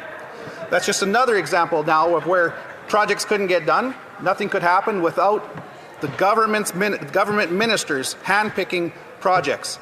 Now we're seeing the exact same thing here when it comes to this bill. We're seeing that the government, they don't want to go through a proper process. They want the ministers to have all the power. Questions and comments, questions et commentaires. The Honourable Member for Cypress Grasslands, Kindersley. Thank you very much, Mr. Speaker. And just building off the point that my colleague was making, over the last couple of years, Maritime Launch Services lobbied the government 158 times. Most of that was in 2025, right before they got the $200 million payout. And when you look at some of the stock activity going on, where the value of it was at 5 cents and it jumped over to 60 cents, you look at the incredible value that people that knew what was happening got because of that. You can clearly see the conflicts and the shenanigans that are going on here behind the scenes. I'm wondering what my colleague thinks about that. One for Souris Moose Mountain. Yeah, you don't have to be that good in business to understand that there's something wrong here. The land that this launch site is on is owned by the provincial government in Nova Scotia. It was leased for $13,500 per year. That company turned around and leased it to our federal government in their incredible business acumen for $20 million a year. Wow. Now, that's some pretty good business if you own this launch site. It's some very, very poor business if you're trying to be in support of the Canadian taxpayers who are actually footing the bill for this. Questions and comments, questions et commentaires. The honourable member for Okanagan Lake West, South Kelowna. Thank you, Mr. Speaker. And I think that the member has raised in his comments today a very good example. If the oil and gas sector was regulated the way that the Minister of Transportation is suggesting that C-28 should be regulated, he would be all-powerful. And it would be for arbitrary reasons. And I think industry participants would say that would not be fair, that certain companies were insured and certain companies were not insured. And certain companies could get a permit to start drilling and certain ones could not. That is an opaque system. It would not be tolerated in any investment-oriented enterprise like oil and gas.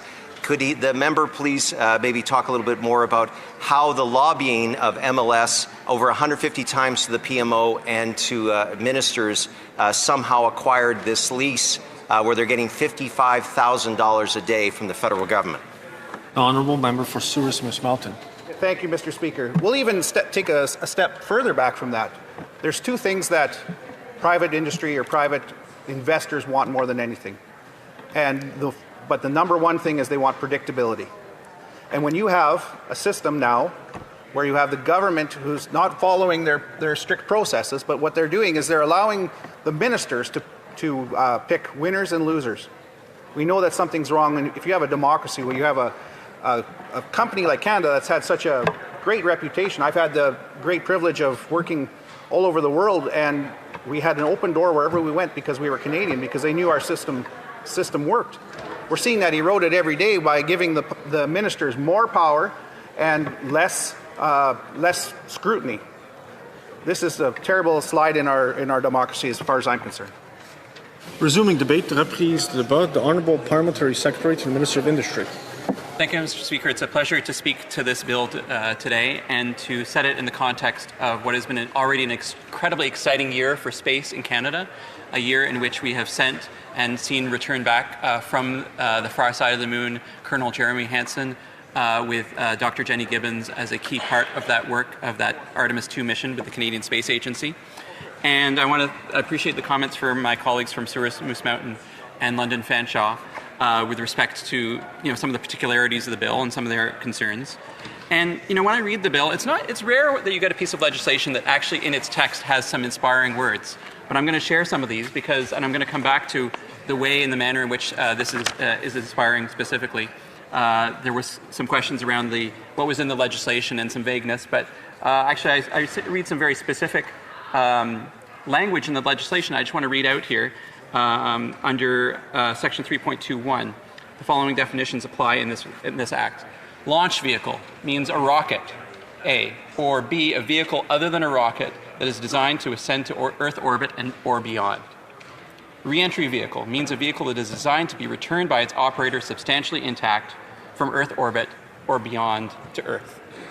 And in the very text of this legislation, we have the imagination, the promise, the hope of space exploration, the thing that is inspiring millions of Canadians, the things that have inspired hundreds of millions of people around the world with the Artemis II mission, and that is part of the framework of this legislation today. It's legislation, as I described here, that is talking about vehicles that were not earlier contemplated in our aeronautics legislation. And so to have the Canadian Space Launch Act sets up this position where we can imagine vehicles that we didn't used to have as deployable resources, imagining a sector and bringing into life a sector that is emerging but that needs some regulatory shape to it. And I think very crucially, the legislation does a very good job of balancing the needs to promote risk-taking, promote the kinds of gathering of resources and the deployment of those resources across Canada with the appropriate supervision of the minister and others and departments and others. And it does, I think, a good job of finding that balance, but with the right calibration towards risk-taking, right calibration towards setting into motion an industry that already exists, but that from a G7 perspective, the very specific things that we want to do in this sector, we aren't doing as much in Canada as other G7 partners are doing. Canadian Space Agency is a key partner in the Artemis mission. The European Space Agency is very much involved as well. And I forgot to mention, I apologize, I'll be sharing my time with the member for Peace River Westlock. My enthusiasm for this mission and all things space in this moment is very heightened, and so I apologize for that brief oversight. And you know, it's not just the inspiration. You know, when you're in space, you can't do what my friend from British Columbia would like me to do in this moment. When you're on a mission, you have to keep going, and you know, our friend Colonel Hansen definitely did that. And I want to actually draw attention to the Artemis II mission, and yes, I mentioned Colonel Hansen, but the key role of two other astronauts. One on Artemis II, Jenny Gibbons. She was in mission control. She was officially the backup to one of the backups on the mission. And so she had to be ready. She went through the exact same training as the other astronauts. She is actually also the youngest Canadian astronaut and a huge source of pride, of motivation, of inspiration, not just to women and girls, but to Canadians across the country who say that, yes, we can do this. We can go into space. I also want to draw your attention, though, Mr. Speaker, to Joshua Kutryk. We're actually sending a second Canadian astronaut into space at the end of this year to the International Space Station on another mission. Joshua Kutryk is going to be in space for around 6 months, and so the personal cost, the sacrifice, the training that he's had to go through, and the extent to which he is running scientific experiments, the extent to which he is subjecting himself to experimentation, is something we have to give a lot of thanks and respect to. And yes, so these astronauts, these heroes for Canadians, heroes who they might have seen earlier in movies and now are able to watch on television in these missions, they are really important parts of the space sector, the inspiration that's coming in this year of space for Canada. But it's not just the astronauts. You know, recently I had the pleasure of meeting some young people who are employed by Nordspace, which is one of the companies that is looking to do and has done some very successful tests around rocket launches in Canada. One of them I met at a recent Next Gen manufacturing conference. She came up she came into the sector through the Royal Canadian Air Cadets, specifically 631 Sentinel Squadron in Scarborough. And she told me, once you have a taste of aerospace, it never goes away. We are building a sector here that is inspiring thousands, hundreds of thousands of Canadians, and it's a sector that they want to join. And so the question that when you have an appetite, when you have an interest, what does government do to serve that interest? In the 1960s, President John F. Kennedy created a national mission, articulated a national mission, and that attracted resources, energy. Obviously, the government of U.S. administration and NASA being very involved in leading that effort. But it's the connection between government action and inspiration that I want to draw your attention to. And so by saying we are going to have sovereign space launch, we are going to make space for more of the Nord spaces of the world to launch rockets, as again described in the legislation, launch rockets, launch vehicles that were not earlier contemplated in legislation, creates the space for young people like the woman from 631 Sentinel Squadron to then get into that space, get into that Sentinel Squadron, to then get into that space, get into that sector. I remember seeing this, and again, I was talking about space, and there's a lot of interest in this year of space, and this kind of sovereign launch capabilities, have a relationship to some of our deep space missions. But even the near Earth orbit, that is probably going to be the daily subject of this piece of legislation, also creates its own inspiration. A number of years ago, when I was teaching at what was then Ryerson University, now Toronto Metropolitan University, I signed a book biography of Elon Musk to my students as an example of, at the time, some of the ways in which he was pushing the frontiers. And there's a very fascinating chapter in the Elon Musk biography by Ashley Vance of his work with SpaceX and the frontiers that he was pushing. The frontiers he was pushing with the scientists, the engineers in his company, saying, can we do this faster? Can we do this better? Imagining something that had never been done except by a giant corporation and a giant space agency, the biggest entities in the world. And he decided to move into a space because of his inspiration, because of the capital he had to deploy. And we know, and I know from teaching those students, that that effort, that imagination, that ambition inspired them. And they're Canadians today, and there are now other inspirations, though, that we can have that aren't just from Elon Musk, aren't just American. Nord Space itself is an inspiration. the astronauts I mentioned earlier are an inspiration.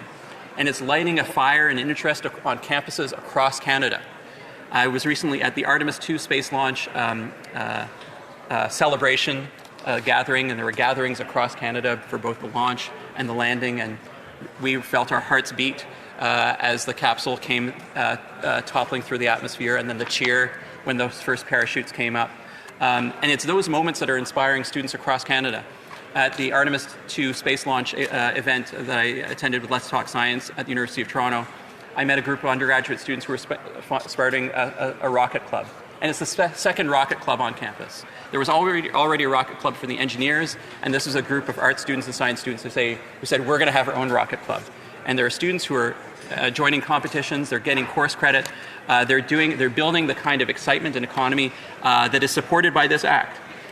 Recently, I've had the pleasure and the opportunity as Parliamentary Secretary to the Minister of Industry to visit Western University, University of Waterloo, University of Victoria, all campuses, all locations that have this energy, research energy, but student energy towards the space launch capabilities that we are building in this act. I think my colleagues are going to share some of the other very specific benefits of this legislation, the economic benefits, the regional benefits. We're not going to have our own Kennedy Space Center, our own Cape Canaveral, but can we have versions of places that people are proud of, where we can launch from and identify with that? And I want to just conclude by reminding ourselves of the vision that's required here. A quote by Langston Hughes in the Dalton McGuinty book, Be a Good One. Hold fast to dreams, for if dreams die, life is a broken winged bird that cannot fly. Well, in this legislation, we are giving Canadians from coast to coast the opportunity to fly, and it's a great opportunity, great piece of legislation. I commend it to the members of this House. Questions and comments, questions et commentaires, the Honourable Member for Northumberland Clark. Thank you, Mr. Speaker. Just want to clarify something. The member earlier said that there's a definition in the bill for launch vehicle, re-entry vehicle. The reality is that there's a transitional definition, and the minister can now call a launch vehicle anything. He could call it an orange if he wanted to. And so there is no real permanent definition in there, in contrast to what he's going to say. But I would go forward to things that are not in there, absolutely not in there, which is the certification operation of a launch re-entry vehicle, safety requirements, and anything on national security.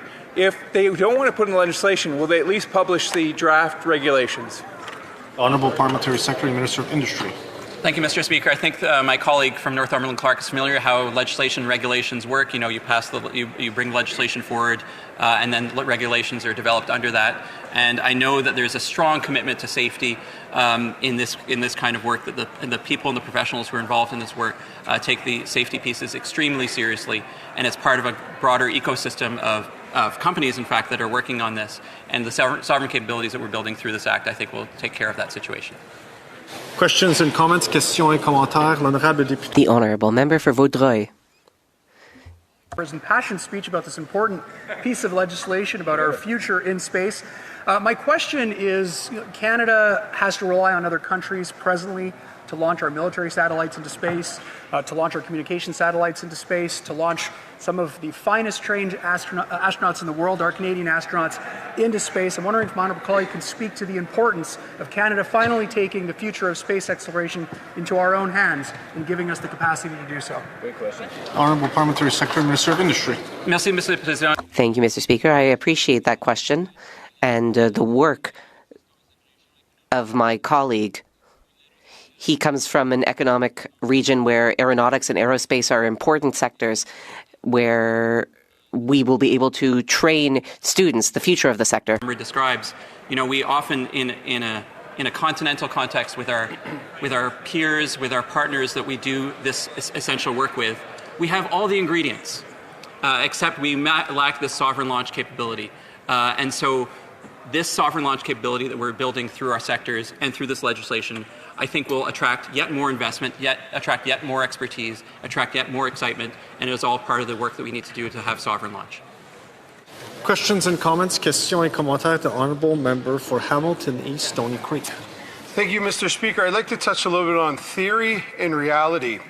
We saw my colleague across the way talk about launch capability and how it's going to create jobs and all this good stuff. But then we actually have reality. So the reality is the Maritime Launch Services is leased to Canada $20 million a year for a concrete pad, which is being leased for $13,000 a year. So our Canadian taxpayer is on the hook for $20 million a year. It's a dirt road with a concrete pad. Now, the other reality is Telesat, which got over $2 billion from the Canadian taxpayer, is now running from creditors. So I'd like to know and hear from that member on comments of this huge mismanagement of Canadian taxpayer dollars.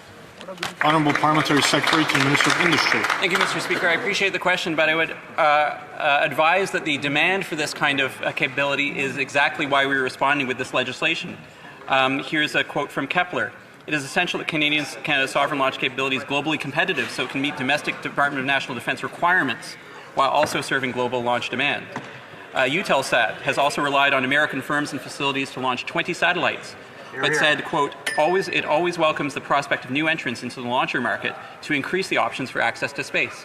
So it is the building up of supply that we are doing in part through the legislation we're enabling here today that enables the sovereign launch capability that we have and also to attract new investment.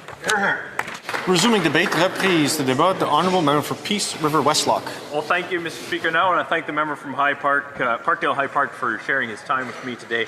Mr. Speaker, I'm surprised that the Liberals have chosen to bring up space exploration today, given the fact that over the last week here, we have seen, I'm sure you've seen the picture by now, Mr. Speaker, of the concrete pad out in Nova Scotia. And I want to thank Marie Lumsden from the Hamilton Examiner for the great article that has given me the information to give this speech here today.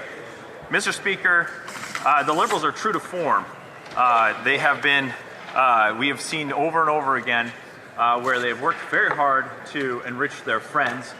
We've seen the clam scam, we've seen the ArriveCan app, we've seen the We Charity scandal, we've seen the Chuck Recife and the marijuana pump and dump schemes, we've seen the Brookfield stock go up over time, we've seen the Green Slush Fund, we've seen the Randy Boissonneau's, which one? Yeah, that's where we're here. So we've seen this over and over again. And now, Mr. Speaker, in the follow of the news being reported around this gravel driveway and a concrete pad out in Nova Scotia and a government contract for $200 million, Mr. Speaker, the government decides that this is the week that we should be talking about space exploration or participation in space. Well, Mr. Speaker, I'm excited to be that Canada participates in space. I remember growing up being super proud of the Canadarm. You remember the Canadarm? I remember that being excited about that. Going to the Space and Science Center in Edmonton, watching on the IMAX the spacewalk and things like that, and the International Space Station and our participation in that. And so the Liberals want us to talk about that today, Mr. Speaker, and our Canadian participation. We should all be so proud that Canada participates in space, and we should have our own Cape Canaveral. Now, Mr. Speaker, what we've seen in the news last week is no Cape Canaveral. It is a concrete pad. Now, I poured a bit of concrete last summer, and I'll tell you, concrete's pretty expensive by the square foot. You buy it by the cubic meter. It was about $300 a cubic meter back home. And so I can imagine that that's a pretty expensive place, and we're paying $13,000, or the company we know is paying $13,500 a year to lease the land that this pad is on. So we know that. I'd give them a generous amount. I've paid a few contractors in my time pouring concrete as well.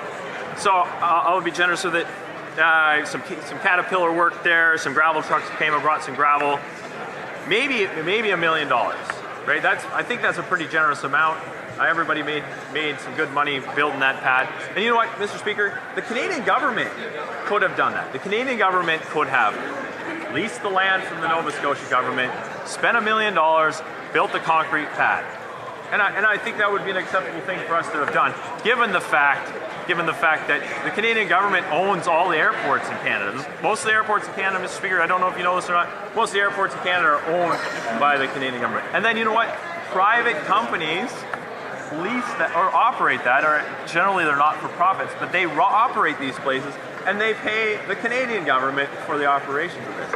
Now, you can imagine being flabbergasted about the fact that this has been brought up here, that we're paying for the privilege of being able to maybe one day use this concrete pad to launch a rocket somewhere. We're paying $20 million a year for the privilege of maybe being able to use that concrete pad.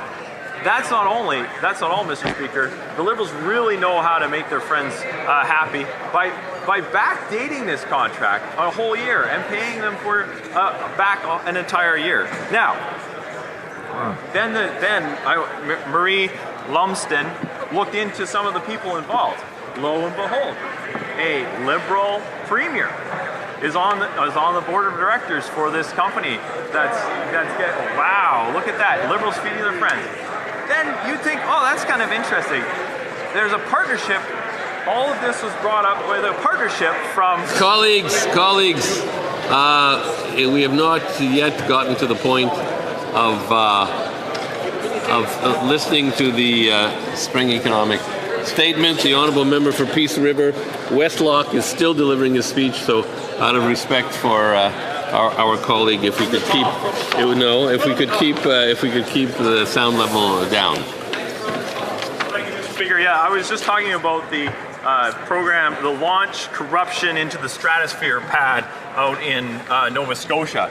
Then we've discovered through the work of Marie Lumsden about some of the directors of the company.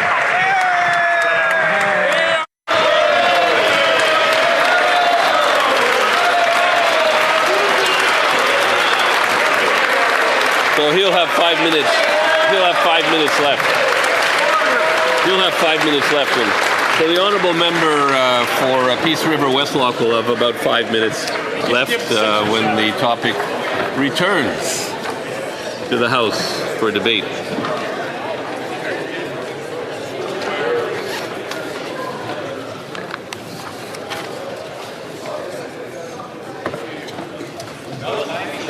C'est bon? Comme il est. It being 4 p.m., pursuant to order made on Tuesday, April 21st, 2026, I now invite the Honourable Minister for Finance and National Revenue to make a statement. The Honourable Minister of Finance and National Revenue.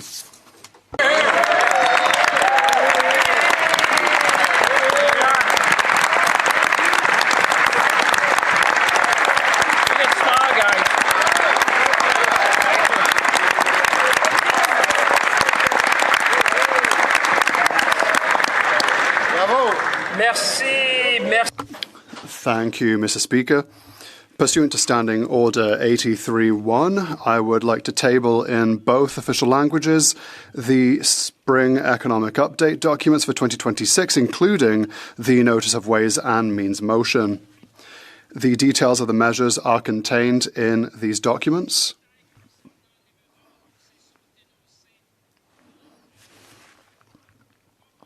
Pursuant to Standing Order 83.2, I'm requesting that an order of the day be designated for consideration of these motions, Mr. Speaker.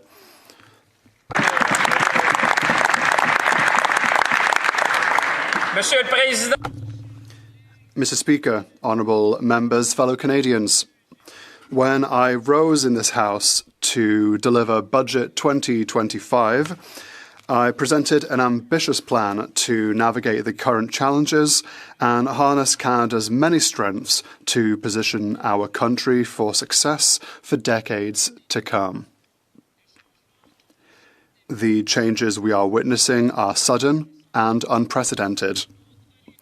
From geopolitical shifts to supply chain disruptions to rapid technological breakthroughs, including in artificial intelligence, the world is changing quickly and Canada must adapt to thrive. That's why the Prime Minister called on Canadians to seize the opportunity and build at a speed and scale not seen in generations. To build Canada strong, to build sustainably and responsibly, to build a Canada for all, Mr. Speaker, because we believe in Canada. In Budget 2025, Mr. Speaker, we made generational investments to build communities, to empower Canadians, and to protect our country. Now the journey must continue. We do this by drawing on Canada's unique strengths and capabilities. We have the most educated workforce, Mr. Speaker, something we should all be proud of. Yes, we should applaud all our people, the strong people we have in Canada. We have a very strong industrial base that builds ships, cars, and planes. We have critical minerals to power the economy of the 21st century.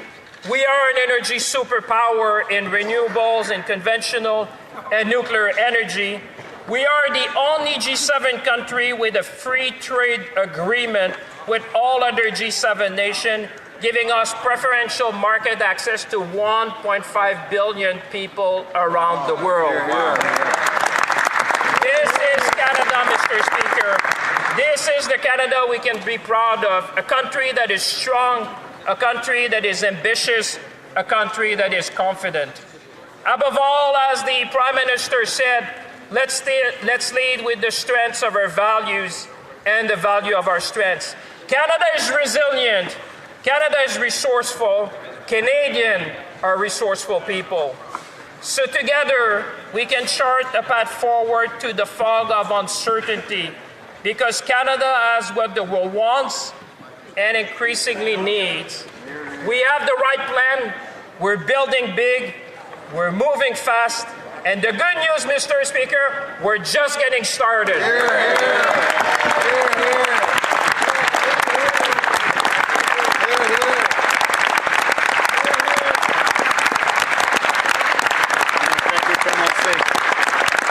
And I know in their heart, Mr. Speaker, that my Conservative colleagues also feel the same. I can see that across the aisle. Mr. Speaker, those are serious times, and Canadians expect us to be good stewards of our economy and manage our public finances with thoughtful fiscal discipline. Over the past 6 months, we have supported Canadians with concrete measures to make everyday life more affordable whilst strengthening our economy.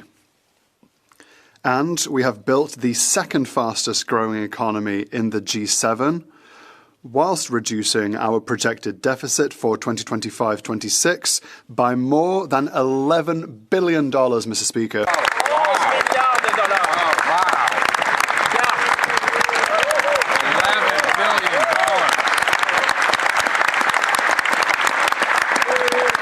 Mr. Speaker, this is the essence of being strong fiscal manager, to make sure that we made the right decision, Mr. Speaker, to ensure not only benefits today, but for future generations.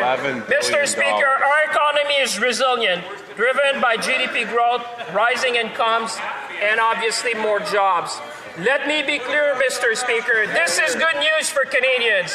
It reflects a stronger, more productive economy. And we have made this happen through pragmatic and targeted investments, to making Canada the most competitive jurisdiction in the G7 for investment, including to the productivity super deduction, and through our trade diversification strategy, Mr. Speaker. And we have ensured that as revenues have grown, two-thirds of this increase over the past year has been directed toward affordability measures that make a real difference in the lives of Canadians. This is the true essence to be Canadian, Mr. Speaker.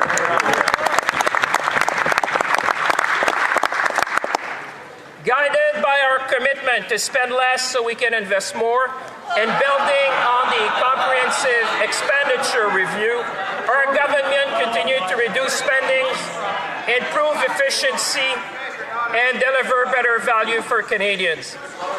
As a result, Mr. Speaker, projected deficits are lower over the fiscal horizon. Great job. Deficits are lower over the fiscal horizon.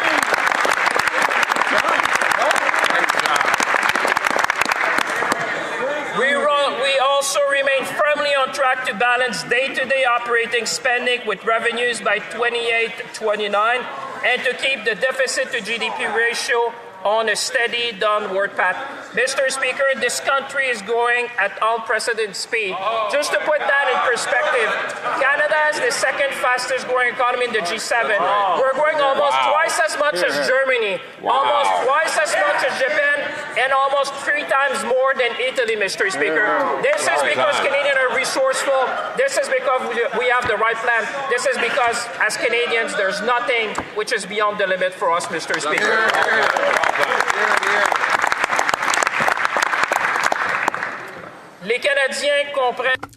Canadians understand that by spending less, we can invest more. Our fiscal position is strong and allows us to build a Canada that is strong and fair. A Canada that is not just for some most of the time, but for all the times, Mr. Speaker. Yes. That's how we go.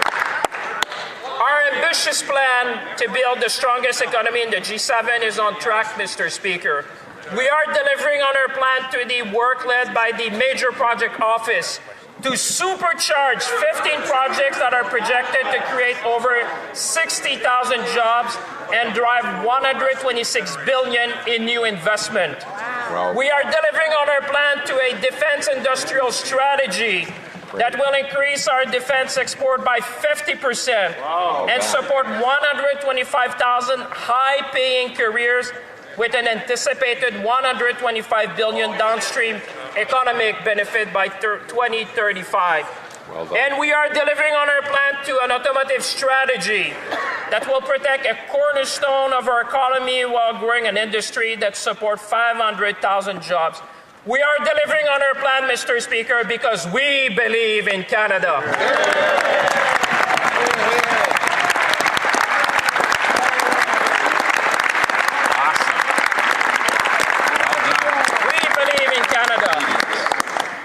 We believe in Canada. Mr. Speaker, this is a moment for Canadians to lead, for our nation to be ambitious. We are building fast, we are building Canadian, we are building sustainably. From the copper and gold mine expansions in British Columbia to the Darlington new nuclear project in Ontario, we are powering the next generation of prosperity. In the north, we are proud to support an Inuit-owned renewable energy project in Iqaluit, breaking the Arctic's reliance on diesel and returning energy sovereignty to our people.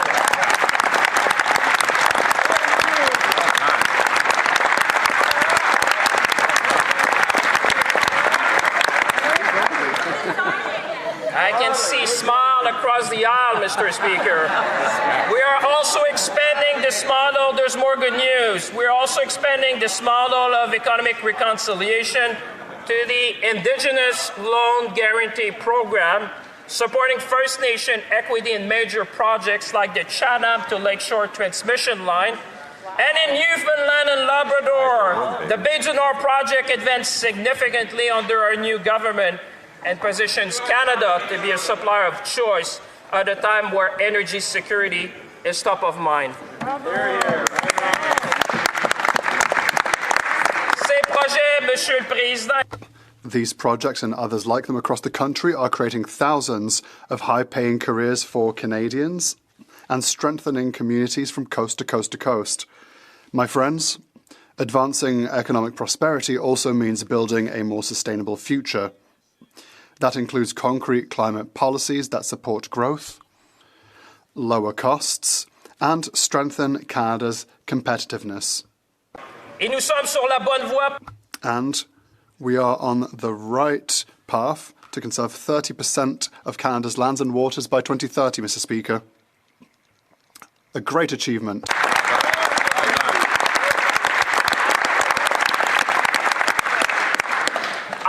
pleased to report to this House that the dream of Canada is alive and well, Mr. Speaker. Mr. Speaker, young people increasingly see themselves in building Canada strong, and we will be there with them, Mr. Speaker. Monsieur le Président, notre... Mr. Speaker, our vision is clear. A Canada strong at home and a Canada strategic abroad. Canada is seen on the global stage as moving with pragmatism and purpose. Over the past year, we have shown that Canada is a top destination for foreign direct investment. We attracted nearly $100 billion in investments, the highest level in almost 2 decades, and secured around 20 new economic and defence partnerships across 4 continents. Mr. Speaker, we're just getting started.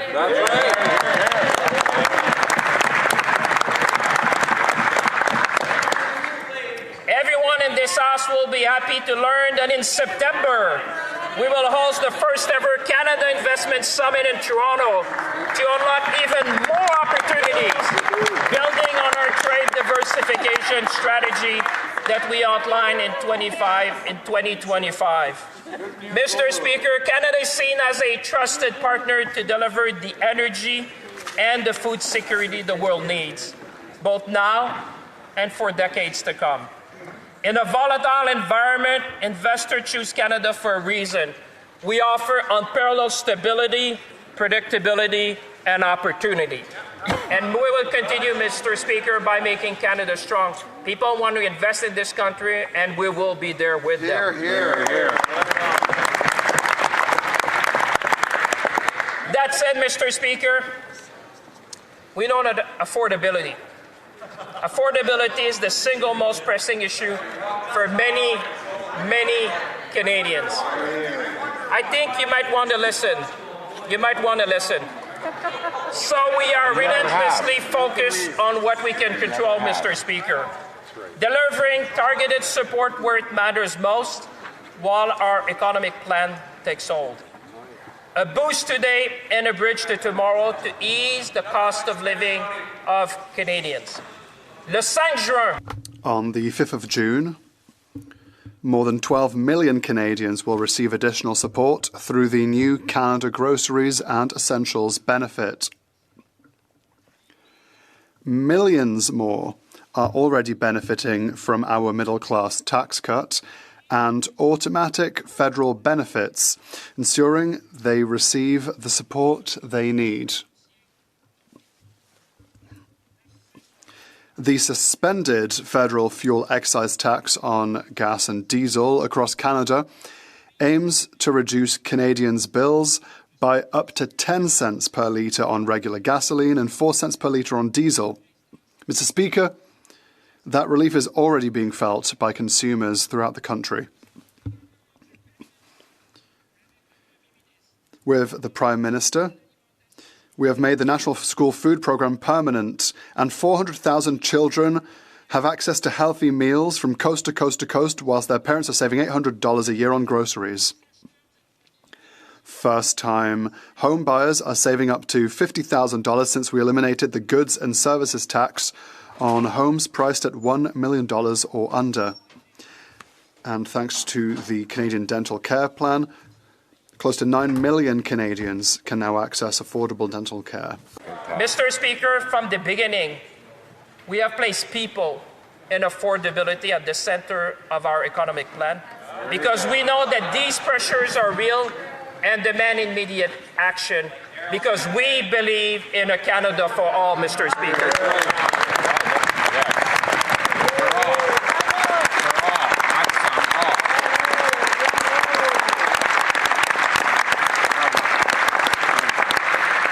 We believe in a Canada for all indeed. And this brings me to the spring economic update that Canada's new government is tabling today. Our objective is clear: to build a stronger, more independent, more resilient economy.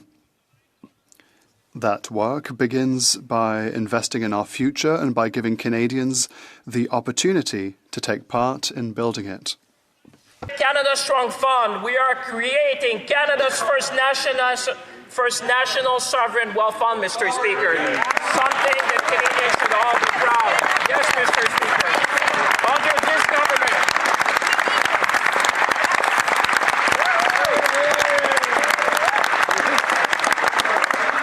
this is an historic moment, Mr. Speaker. Generations will look back at this Prime Minister, this government, this Parliament to say that we have been there for them, Mr. Speaker.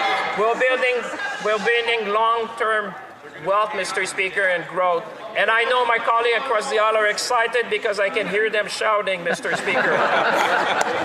A sovereign fund, to make it real for people watching at home, Mr. Speaker, is essentially a national savings and investment account designed to grow wealth for future generations. It's about taking action today for future generations. The fund will invest in key strategic Canadian projects and companies. It's going to be creating jobs. It's going to support innovation. It's going to make Canada more competitive, Mr. Speaker. Canadians themselves will be able to take part directly by investing in the fund, sharing in our growth, and contributing to the country we are building together, because we are all in for Canada, Mr. Speaker.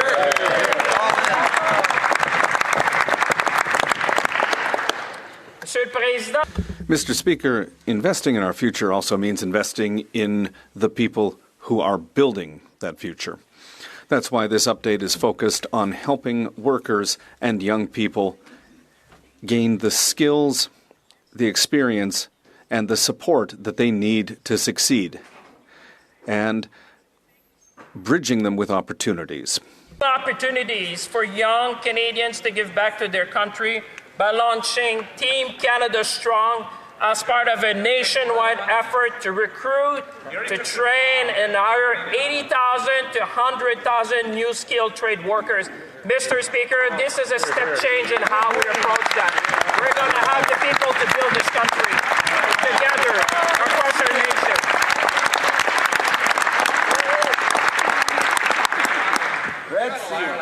This means real pathways into skilled trades with paid training and hands-on experience. It means more opportunities for employers to hire and train young workers. It means a $5,000 bonus when you complete your Red Seal certification. And most importantly, it means being part of building a stronger Canada. Mr. Speaker, it's going to inspire a new generation of young people in our country. And at the same time, we are making education more affordable by extending the increase to Canada student grants and the interest-free Canada student loans, which will benefit thousands of students across our nation.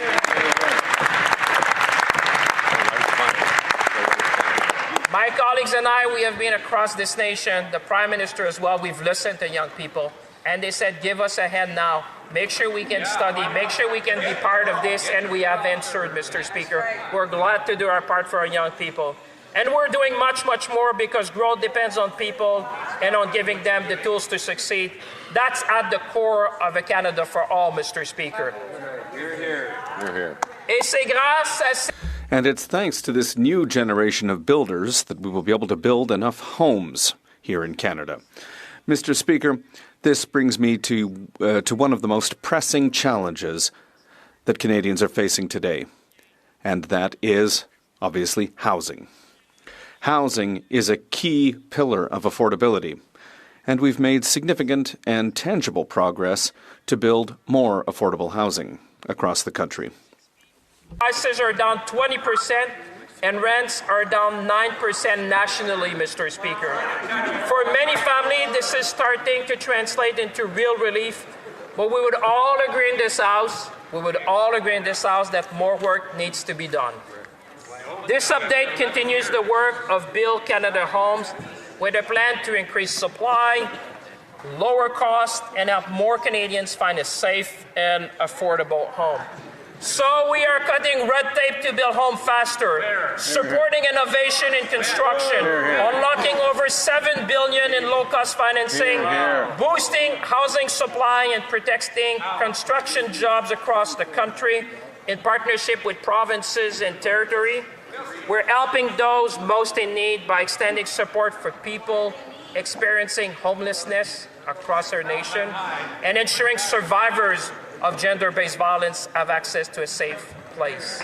Mr. Speaker, because we believe in a Canada for all.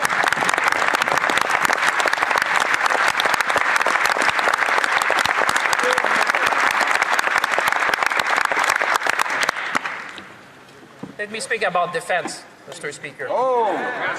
Monsieur le Président. Mr. Speaker, security starts here at home, but it also extends well beyond our borders.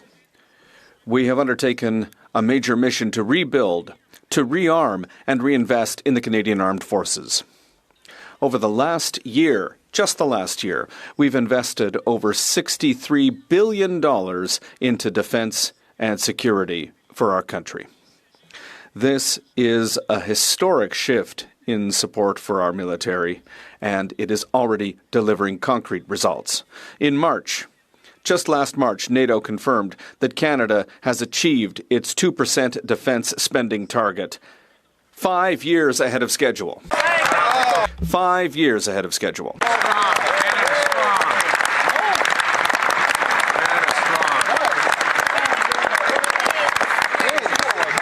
There was a part that I thought the opposition would applaud would be this one, Mr. Speaker. I think you defend our country. There's so They've much, lost their so much heads. you can ask.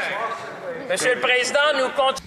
Mr. Speaker, we will continue to strengthen our defense capabilities. We will equip our forces with modern Canadian-made equipment and will invest in our workers and our defense industry. And because national security begins with those who serve our country, we announced the largest pay increase for the Canadian Armed Forces in a generation. And recruitment is now at its highest rate in 30 years. For Canada.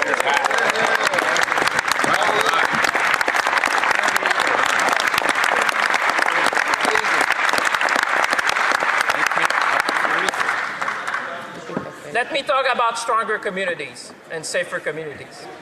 Yes. Mr. Speaker, strong communities are also safe communities and communities that bring people together. That's why this update invests in the things that make communities stronger, safer, and more connected across our great country. We are moving forward with a financial crimes agency and a national anti-fraud strategy helping protect Canadians and our seniors in particular, and to strengthen trust in our financial system.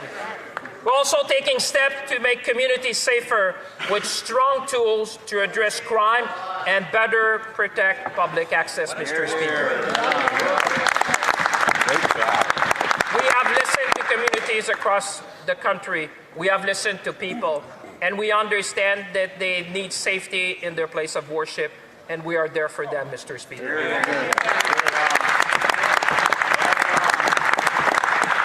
Monsieur le Président, nous invitons. Mr. Speaker, we're investing in the vitality of our communities and in the programs and the people who support those communities. And that includes the most significant investment in our sports system in 20 years. To give young...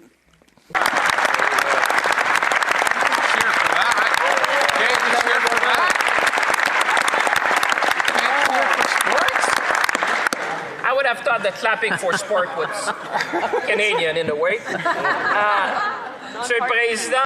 Mr. Speaker, I'm going to say this again. I was getting excited there, but I think it's important to say it again. It's the most significant investment in sports in 20 years. Yes. Try again. Try again.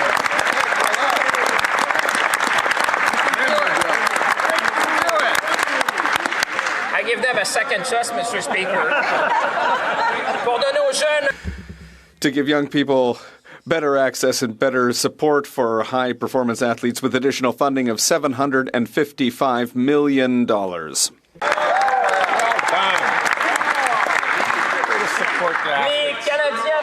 Canadians across the country understand the power of sport. They understand how it brings us together and how it has an impact on our communities. We saw it last year during the Olympic and Paralympic Winter Games, and we see it every day on our rinks, in our sports centers, and in our schoolyards. A Canada for all must also be a Canada where sport is accessible for everyone. So our strategy from the playground to the podium will make a real difference. Unite our country and inspire a generation of young Canadians in a very true Canadian way, Mr. Speaker. This is Canada at its best, and we're going to support our young people and young athletes. And along our coast, the same spirit of hard work and community lives in our small craft harbors. They are more than infrastructure.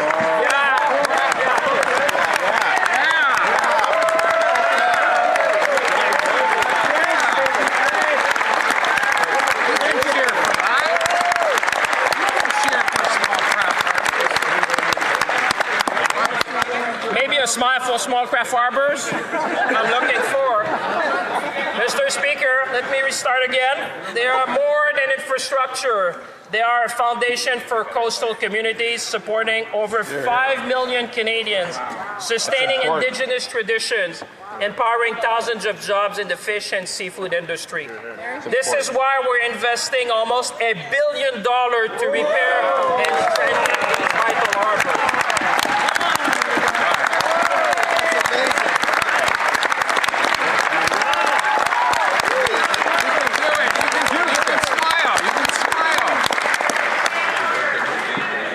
Regardless of which side of the aisle you sit in, Mr. Speaker, you know that when we invest in these places, we invest in the people who depend on them. And these are not isolated measures.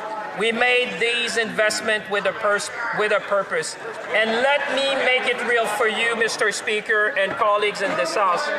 In Budget 2025, we made generational investments in infrastructure to build stronger communities, delivering tangible benefits across the country. Now, Team Canada Strong will empower a new generation of workers from those same communities to help build the local infrastructure the government is investing in. Whether that means homes, sport facilities, or transit system, these projects will be built by workers in our communities for our communities. Because when communities are strong, safe, and connected, Canadians thrive together because we're all in for Canada, Mr. Speaker.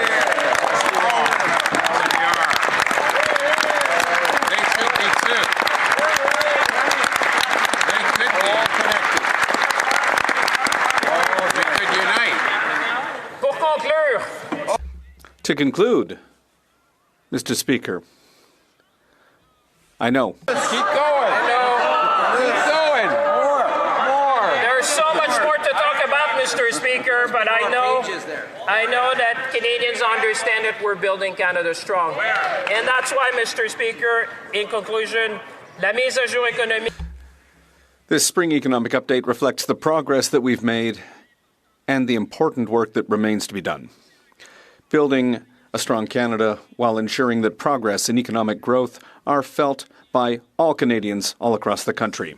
Mr. Speaker, for our businesses, for our farmers, and our entrepreneurs and workers, our fishers and Canadians from all walks of life, making sure the projects that build our nation move forward and that people have the support they need to get ahead, especially those affected by unjust tariffs, Mr. Speaker. We're all thinking about them, and we can tell them we have your back. Every single member here, we have your back, and we're thinking about you.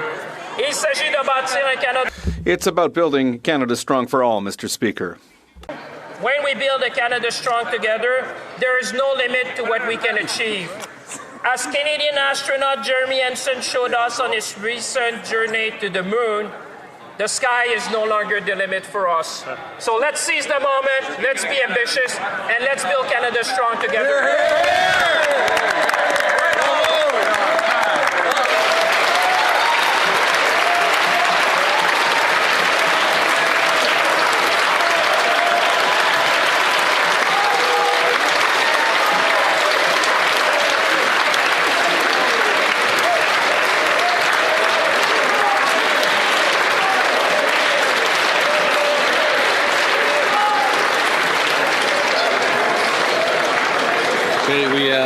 We have to move on with questions. We have to move on with questions.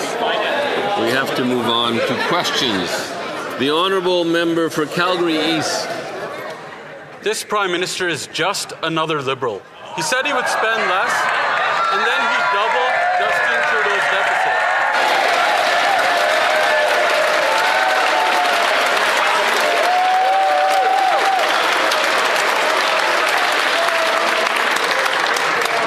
Member may start over.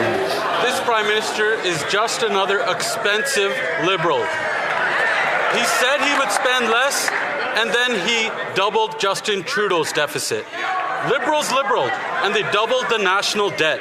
Every single year, debt servicing costs are going to go up, and they're going to be more than what the provinces get in healthcare transfers or what's collected in GST revenue.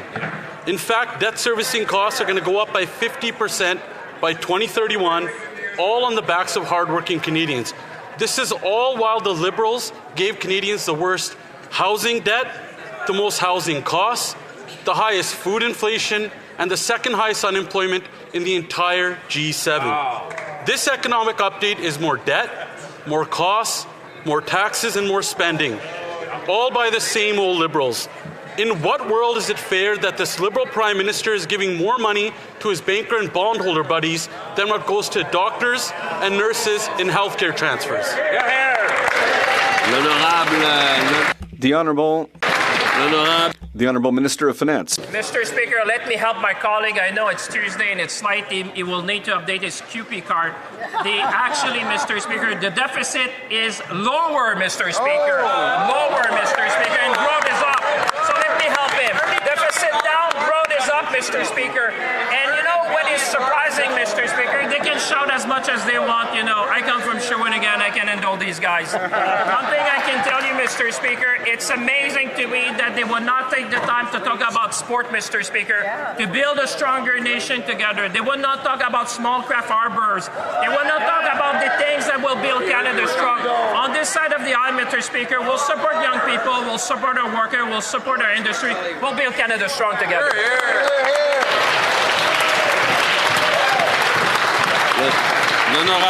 The Honourable Member for Joliette-Manawan. Thank you, Mr. Speaker. The economic update does not take into account what the American president said and did on April 2nd. With that degree, a majority of products that are exported to the United States that come from Quebec or Ontario are hit with a 25% tariff. What's the point of an update that's not up to date? When we asked the Prime Minister about this issue, he said that the information would be in the update. What's the point of having an update that's not up to date? The Honourable Minister of Finance. I'd like to thank my colleague for an important question, and I mentioned it in my speech. We are aware that at the macroeconomic level, there are good results, but we're also very concerned, like him, about workers in the aluminum sector, in the steel sector, the automotive sector, and others. But one thing that is certain, and my colleague will recognize this, is the best thing that we can do is support our workers and to build a strong economy together. And I hope, Mr. Speaker, that the Bloc Québécois will join us for once and make sure that we can pass legislation to support our workers, to support our industries, and ensure that we're going to build a strong Canada all together. The Honourable Member for University Rosedale. Mr. Speaker, it's an honour to rise on behalf of the people of University Rosedale, many of whom could benefit from the Canada Disability Tax Credit but have found this process difficult and onerous to navigate. Could the minister elaborate on how this spring economic update will make this regime more easy to navigate for Canadians living with disabilities and for the healthcare workers who support them, Mr. Speaker?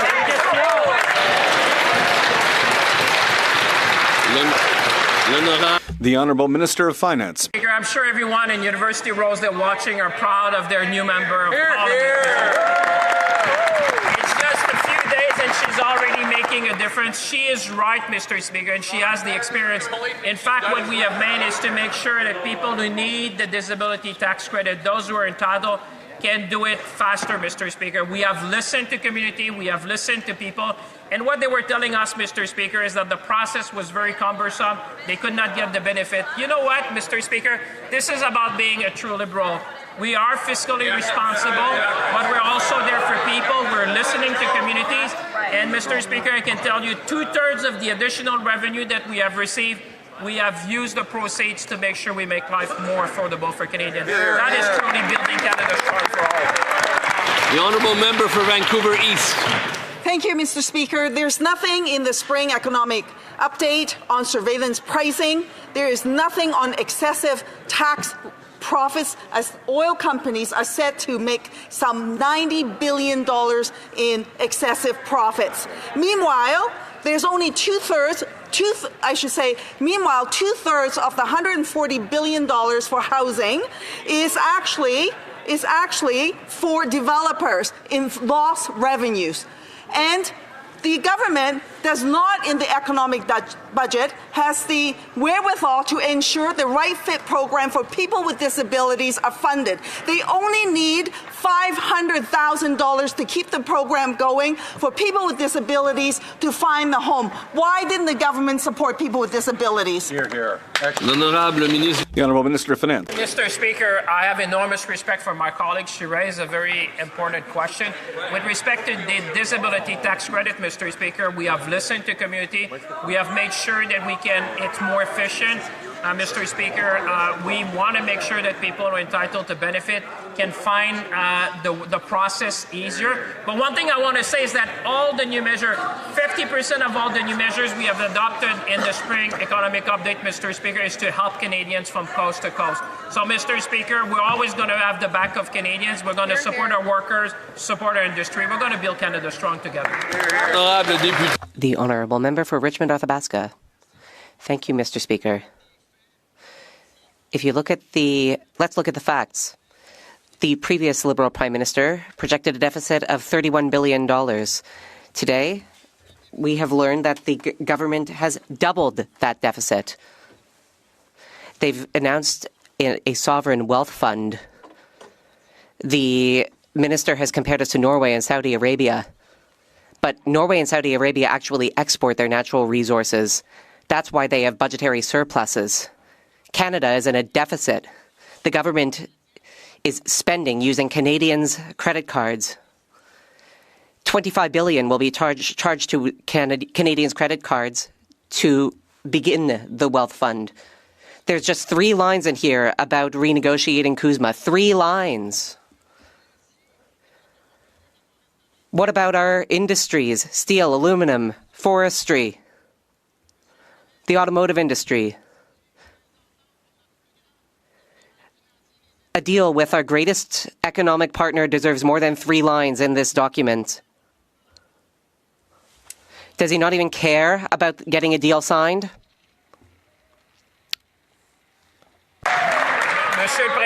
Mr. Speaker, I understand that this is an important document. My colleague may not have had the time to go through all of it. I look forward to talking about how the deficit has gone down by $11 billion in question period. This will be useful for him if he's writing his QP questions. And I would now like to talk about the Canada Wealth Fund, the Canada Strong Fund. It will help us build our country. Instead of criticizing us and heckling us, the Conservatives should join us to build a strong Canada, a Canada that works for us all. We are proud of what we've done, Mr. Speaker. The Honourable Member for Repentigny. Once again, we see nothing to develop renewable energy or clean energy or public transit.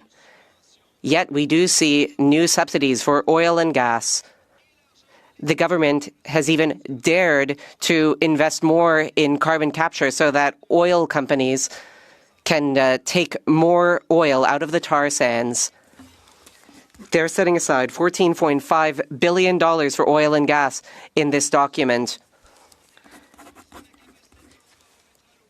They're talking about ramping up oil transportation capacity by 12% through a pipeline that will cost $640 billion.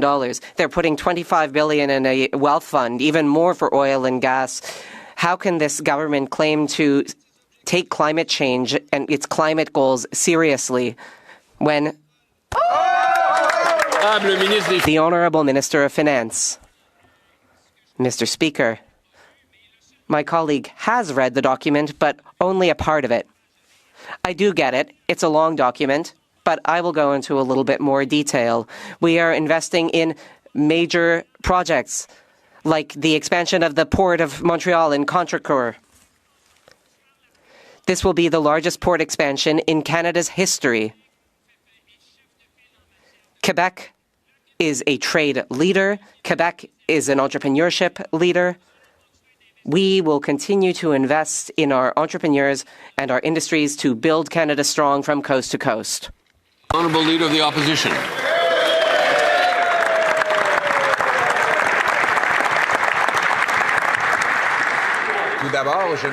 First, I would like to congratulate the Honourable Minister for his speech.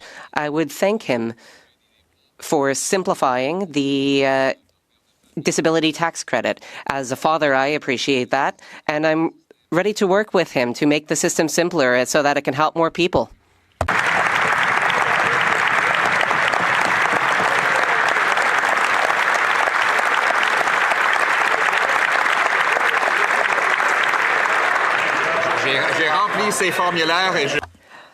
I filled out tax forms and I understand how difficult they can be, so it's a good idea. However, today, Mr. Speaker, we learn that this Liberal Prime Minister has just doubled the deficit left behind by Justin Trudeau from $31 billion to $65 billion. No one even thought it would be possible to spend more money than Justin Trudeau, but this Prime Minister managed it. This is a credit card budget. It will lead to more costs, higher taxes, more debt, and more charges on the national credit card. This Prime Minister is just another Liberal. Today, the Liberal Prime Minister patted himself on the back for an 11th credit card budget. He told Canadians that the cost of living has never been so low. But let's turn away from these liberal illusions and look at the reality being faced by everyday Canadians. Our country has the worst food inflation in the G7. In Quebec, the situation is particularly serious for seniors. According to the Journal de Montréal, Mr. Speaker, 1/3 of Quebec seniors earn less than $25,000 a year. Some have to choose between rent, groceries, and prescription medication. One retired individual was quoted by saying, "I almost ended up in the streets." Rents are skyrocketing, and many seniors are living on less than $1,900 a month. They're having to skip meals. We see stories like this all throughout Canada. The Liberals' credit card budget has led to more inflation, higher prices, and a future of high taxes, all while Liberal insiders continue to rake it in through corporate welfare and subsidies. That's what we see in the Liberal economic update. More spending, more costs, more taxes, more charges on the national credit card. This Prime Minister is just another Liberal. The Prime Minister has broken his promise to reduce the debt-to-GDP ratio. It is set to increase for 4 years straight. The Prime Minister also broke his promise to spend less. Spending this year has gone up by 5%, beyond what Justin Trudeau projected.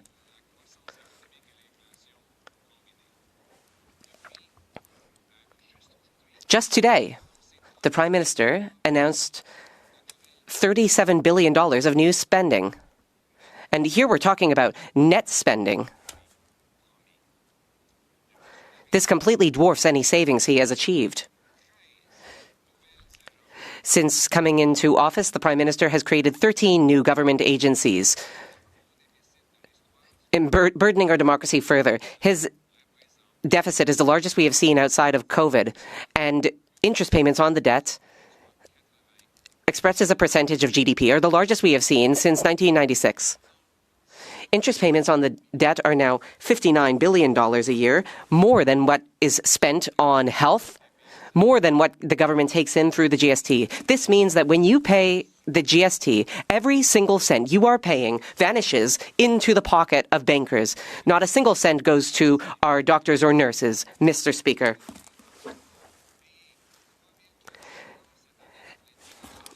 Every Canadian this year will pay $3,400 just to service the debt, with getting nothing in return on services. And a significant portion of government spending is vanishing into the pockets of Liberal cronies. The government has just announced a sovereign wealth fund with no wealth to fund it. It's a boondoggle, Mr. Speaker. And the money that goes into this fund will also be charged to the government credit card.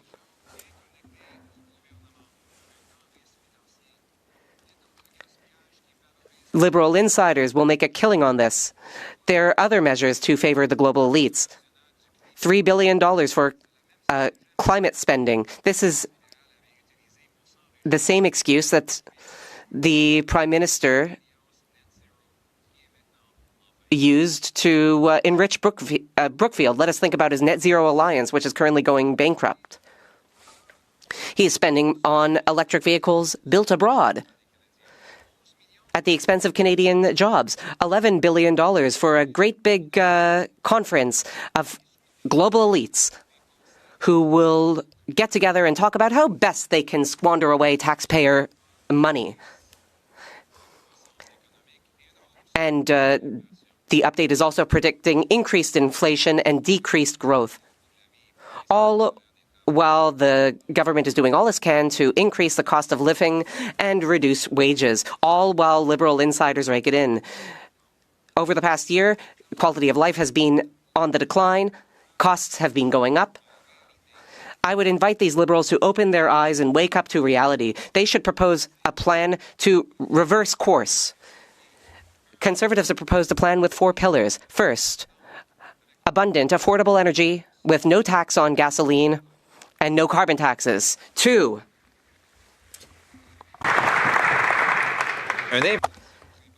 low inflation and low taxes achieved by cutting bureaucracy, corporate welfare, and other types of waste. 3, free trade competition. And 4, national autonomy.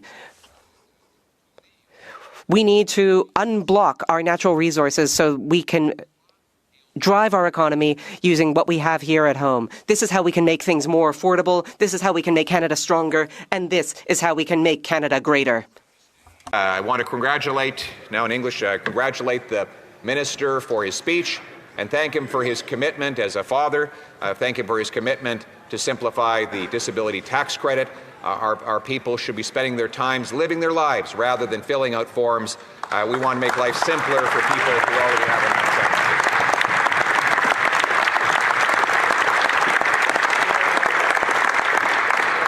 Unfortunately, then comes the bad news. This Liberal Prime Minister has now doubled the deficit that Justin Trudeau left behind, from $31 billion to $65 billion. Everyone thought it would be impossible to outspend the reckless Justin Trudeau, but then this new Liberal Prime Minister came along and said, "Hold my champagne, Mr. Speaker." On this day, as the Prime Minister congratulates himself for putting an 11th Liberal budget on the national credit card and tells Canadians that affordability is the best it's been in a decade, let us remember that his illusions are not reality. With Canada's food prices rising the fastest in the G7, just last week in Calgary, on April 25th, thousands of families lined up for hours at the Guru and Nanak Free Kitchen. Many with suitcases, Mr. Speaker, so that they could take away 80,000 pounds of free potatoes and groceries because they cannot afford to feed themselves. In Moose Jaw, the food bank has had to limit visits to once a month instead of 2. I don't know what people are doing for the rest of the year. 150% increase in the demand at that local food bank under this Liberal government. Nationwide, food banks are recording nearly 2.2 million visits per month. That's double from 7 years ago. Working parents are skipping meals so their children can eat. Seniors are choosing between groceries and medication. Young families are staring down mortgage increases as inflationary government spending drives up their mortgage costs.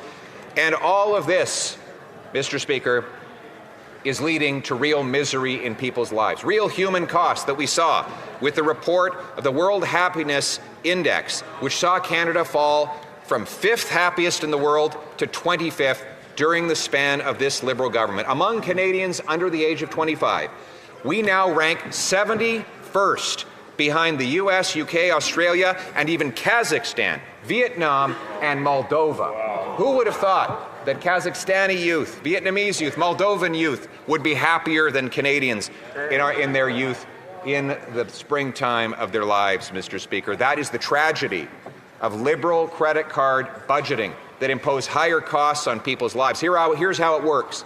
They put the nation's bill on the national credit card, and they force Canadians to put their bills on their personal credit cards. Meanwhile, a small group of Liberal elites and corporate insiders get fantastically rich off government handouts, bailouts, and carve-outs. Today's Liberal fiscal updates brings more costs, more debt, and more bills on the national credit card. This Prime Minister is just another Liberal. Here are the facts. Here are the facts. He doubled the deficit from $31 billion to $65 billion. Prime Minister broke his promise that he would reduce the debt-to-GDP ratio over the fiscal horizon. Today, he reported the debt-to-GDP ratio will go up, not only over the fiscal horizon, but in every single year that this government serves. He broke his promise to spend less, with spending year over year going up 4.9%, which is far more than the combined inflation and economic growth, and about twice inflation plus population growth. He's added $37 billion of brand new spending measures in this economic update alone, on top of tens of billions of dollars already announced in the last year. Since taking office a year ago, this Liberal Prime Minister has created 13 new government agencies. Outside of COVID, last year's was the largest deficit in Canadian history, and this year's spending is the highest as a share of GDP since 1996. Interest on the national debt will hit $59 billion this year, more than we transfer for health care and more than we collect in GST. That means every penny you pay, Speaker, in GST goes to bankers and bondholders, not to doctors and nurses. Wow. Shame, Mr. Speaker. Every Canadian will spend $3,400 on interest payments. An increasing share of spending goes to Liberal elites and corporate insiders, so not everyone is hurting. The Prime Minister's so-called sovereign wealth fund, which has no wealth to put in it, is relying 100% on the national credit card. And today we learned that they're going to spend millions of dollars to set up a transition office that will eventually set up a permanent office, to borrow on the national credit card to place bets on Liberal-chosen corporations. Then there's $3 billion for international climate finance, the same money scheme this Prime Minister used to enrich himself at Brookfield and through his now bankrupt Net Zero Alliance. I see someone over there from Brookfield was applauding.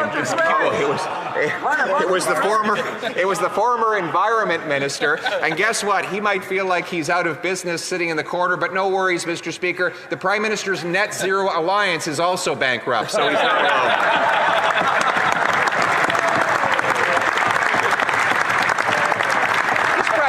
Has been wrong about everything, by the way. Everything. He tells us every day how smart he is. He was wrong to say we needed a bigger and broader carbon tax, wrong to oppose the pipeline to the Pacific, wrong to say there would be deflation after COVID, wrong to say that printing money wouldn't cause prices to go up, wrong to say we should keep 50% of our oil in the ground, Mr. Speaker. How can we ever expect him to get anything right when he's been so wrong for so long? And there's $11 million to hold a summit. One meeting with a bunch of global financial elites will cost $11 million. And in case you're worried that this is something new, Justin Trudeau held the same meeting with the same people at the Shangri-La Hotel 10 years ago to set up the infrastructure bank. And how did that work out, Mr. Speaker? Under this Prime Minister, Canada now has the highest household debt in the G7, the most unaffordable housing in the G7, the lowest investment per worker in the G7, the second worst productivity, and the second highest unemployment in the G7. $500 billion of net investment has fled to the United States. Twice as much capital has left than has returned. Twice as many Canadians are starting businesses abroad than they are at home. In fact, more Canadian firms opened in the U.S. than opened in Canada last year. Last week's Liberal convention had a solution for all these people and this money leaving. They said they want an exit tax, Mr. Speaker, a gigantic wall of taxes to prevent people from fleeing the costly policies of this Prime Minister. Any country that punishes its citizens for fleeing has lost its hope. The Canadian Federation of Independent Business reports that after 1 year of this Liberal Prime Minister, more businesses closed than opened. That we face an entrepreneurial drought, that high costs, red tape, and uncertainty are crushing the next generation. Closures have outpaced startups for 6 straight quarters. Over half of small businesses told a survey they would not recommend someone start a business in Canada today. Canada's economic foundations, the CFIB concludes, are cracking. We cannot regulate and tax ambition out of our economy and expect to build a strong country, Mr. Speaker. Nothing has changed. Everything costs more. No real tax reform other than the rebranding of the carbon tax to be called the Clean Fuel Standard. He promised to cut red tape, and yet not one anti-development law has been removed. And as I said, 13 new agencies have been created.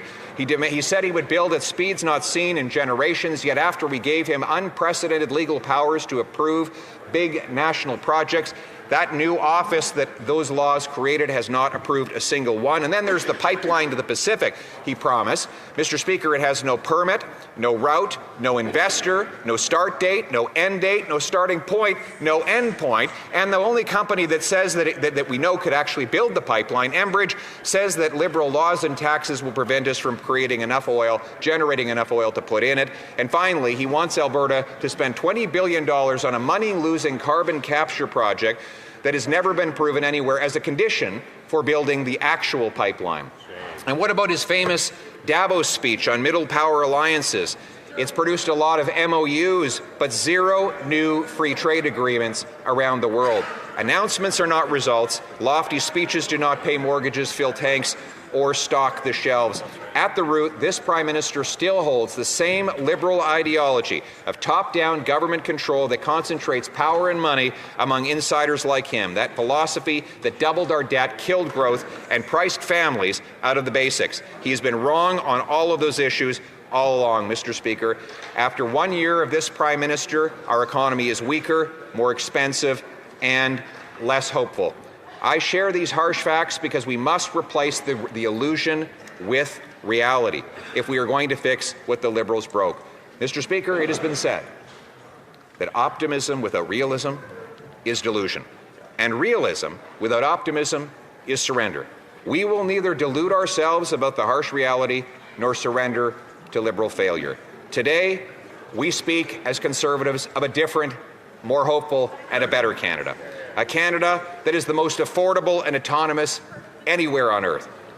Everything in Canada should be dirt cheap because we have the most dirt in which to build homes, dig resources, and grow food, Mr. Speaker. We hold the most resources per person of any country in the history of the world. A home with a yard, heat in the winter, and fuel in the tank should be easily affordable. With vast farmland, cost of food should not even be a concern. We should be able to afford everything we want in this wonderful, splendid country and all of the abundant bounty that we have been given. That is our birthright, and it is our potential. Our mission, affordable, autonomous, strong country, is realistic. We possess the third most uranium, the most hydro potential, the cheapest natural gas to produce affordable, abundant electricity. We have the most oil reserves anywhere in the G7 and the shortest shipping distances from the Americas to both Asia and Europe. We have the most land per person of any G7 country by far on which to build homes. We rank third globally in farmland per person. We should have the most affordable food. Conservatives choose A big, open, free market economy where everyone can fulfill their potential, where our money is sound, where it buys more, and where the people are thoroughly in charge of their own lives. Mr. Speaker, our plan rests on 4 principles. 1, affordable, abundant energy. 2, low inflation and taxes by cutting the cost of government. 3, free market competition. And 4, national self-reliance. Energy touches every aspect of our lives. Conservatives therefore propose to scrap all taxes for all of the year on gas and to get rid of all carbon taxes forever. Workers and farmers will pay less. Truckers will deliver our goods more affordably. But we also need strong money. Strong money rewards work and savings, like Switzerland. We will balance budgets in the medium term by slashing spending on consultants, bureaucrats, corporate welfare, foreign aid, and false refugee handouts. We'll cancel the $90 billion wasteful Alto Rail and enforce a strict dollar-for-dollar rule. Every new dollar of spending will be matched with a dollar of savings to pay for it. We will unlock and unblock the free enterprise system. We'll end corporate welfare, cut taxes, end taxes on home building, energy, reinvestment, and lower taxes on work by simplifying and lowering the rates in our Income Tax Act. We will unblock home building and resource extraction by eliminating delays. And, Mr. Speaker, we will do all of this because we believe in an economy that serves the hardworking people of this country. The choice is clear. We can have an economy of lobbyists and handouts or hard work and competition, political aristocracy or economic meritocracy. I choose meritocracy, Mr. Speaker. And the final principle, of course, is autonomy. Our Canadian Sovereignty Act will bring home paychecks and production through free enterprise and not subsidies. We will repeal the anti-development law C-69, lift the Northern BC oil shipping ban, scrap the industrial carbon tax, cut regulatory burdens by 25% in 2 years, bring in a 2-for-1 rule. Every new regulation must eliminate 2 old ones. We will move to the world's fastest permitting, and we will bring in binding pre-permits so that we can get projects moving quickly and our economy rolling. And we will unblock a dozen LNG plants, create a strategic energy and mineral reserve for crises and for leverage, and we will use that leverage to fight for tariff-free trade with the United States. That means building up our leverage to end the needless tariffs on our steel, aluminum, autos, and lumber. Pushing a new auto pact will also allow us to work with our American friends to increase production on both sides of the borders. We will seek to relaunch the Keystone Pipeline to move hundreds of thousands of additional barrels of oil south of the border, and we will not seek a permanent rupture with our closest customer in favor of a strategic partnership for a new world order with the dictatorship in Beijing, a regime that the Prime Minister admitted was the biggest risk to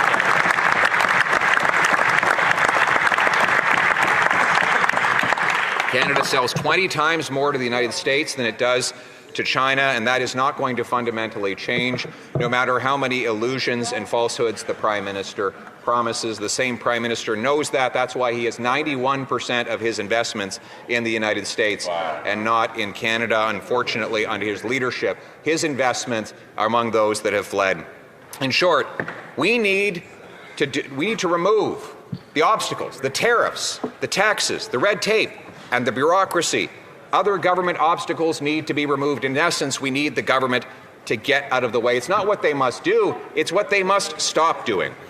As Saint-Exupéry, the famous French author, said, perfection is not achieved when there's nothing left to add, but when there's nothing left to remove. Removing liberal burdens, liberal taxes, liberal red tape, we will liberate the Canadian people to fulfill their potential. By lifting 11 years of liberal burdens, we can free Canadian energy, genius, and ambition. There is a Canada in the hearts of every immigrant and pioneer, every Indigenous person whose lineage dates back to time immemorial. And it is this, that with freedom we can achieve anything, that our promise is not a memory, it is our destiny. Imagine a young tradesperson able to afford the homes that he builds, a mother filling her grocery cart worry-free, making decisions about her children's nutrition and not worried about emptying her bank account. Families breathing freely, entrepreneurs launching ideas the same day they invent them. Our resources coming out of the ground and enriching all of our people, not foreign coffers. No limits exist on the potential of the Canadian people when they are free to pursue them. We must be realistic and optimistic, because a realist counts the odds while an optimist changes them. Let's do both. Thank you very much, Mr. Speaker.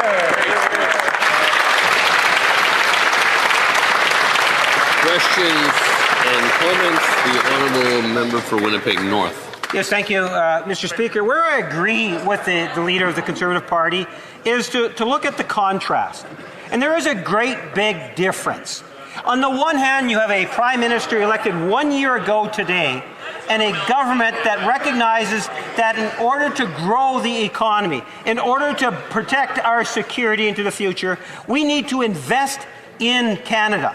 We need to invest in our infrastructure, invest in our people, Mr. Speaker.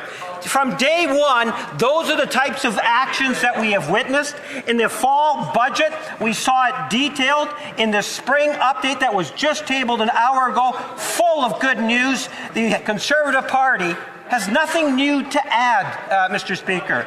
And it is unfortunate. I think the bar should be set higher for the official opposition, quite frankly. And let's recognize that if you want to build a strong and healthy country, you have to be able to invest in people, invest in the country. And the question... The Honourable Leader of the Official Opposition. Mr. Speaker, he's been rattling on about the same thing for the last 10 years. And what has been the result of this Liberal government? They doubled the debt, doubled housing costs, doubled food bank lineups, gave us the worst growth in the G7, and now with the worst food price inflation in the G7. We've seen the results. Every time they use the word invest, what they mean is to add more debt. Today, we got more costs, more debt, more taxes, and more on the national credit card. Well, what we needed, it's not a credit card economy, we need a paycheck economy. An economy where hard work brings home a powerful paycheck that buys affordable food and homes in safe neighborhoods. That's the promise of Canada we will restore. Questions and comments, questions et commentaires, honorable député. The Honourable Member for Repentigny. Mr. Speaker, the Leader of the Official Opposition often talks about cooperative affairs. I would like to hear about extra oil and gas investments or subsidies in this update. $14.5 billion for sequestration, for carbon sequestration. But they are broadening that credit to allow to produce more oil. It's a direct subsidy to oil production. There's an accelerated capital cost allowance for liquefied natural gas projects, $640 million more. On top of this, there's a $25 billion sovereign fund that the government is implementing that will fund big projects in any business that has already gotten money from the government, like the Trans Mountain Pipeline. If they want to extend, they can get money from the sovereign fund. What does the official opposition think about these cooperative actions? Is it acceptable or unacceptable when it goes to oil and gas? The Honourable Leader of the Official Opposition. It's an easy question. The oil sector does not need this. It is very lucrative if we allow companies to act. The issue isn't a lack of money. The product they have is precious. The issue, however, is that there are governmental hurdles that stop these businesses from actually producing the oil and gas. So let us give permits for pipelines and new projects in 6 months or less. Let us eliminate the carbon tax on industry. And let's allow oil companies to pay more to help fund the health of all Canadians, including Quebecers. But we don't need cooperative actions. The government needs to step aside. The Liberals want to tax, block, and then subsidize companies. What we want to do is to just free our investors' potential, our workers' potential, so they can work in a free market. Questions and comments, questions et commentaires, the Honourable Member for Newmarket, Aurora. Thank you, Mr. Speaker. We have a contradiction today. We have a Liberal government that is celebrating bigger deficits while Canadians continue to struggle under them, because Canadians are now staring down a $67 billion deficit that 2 years ago would have been unthinkable, because even under Justin Trudeau, the projection was half of that. And this, of course, is not even the full picture, because it does not include the $100 billion in submarines, the largest military procurement in our history. So my question for the member is simple. Does he ever think that the Liberals will balance the budget? Here, here. The Honourable Leader of the Official Opposition. Of course, the budget's going to balance itself, right?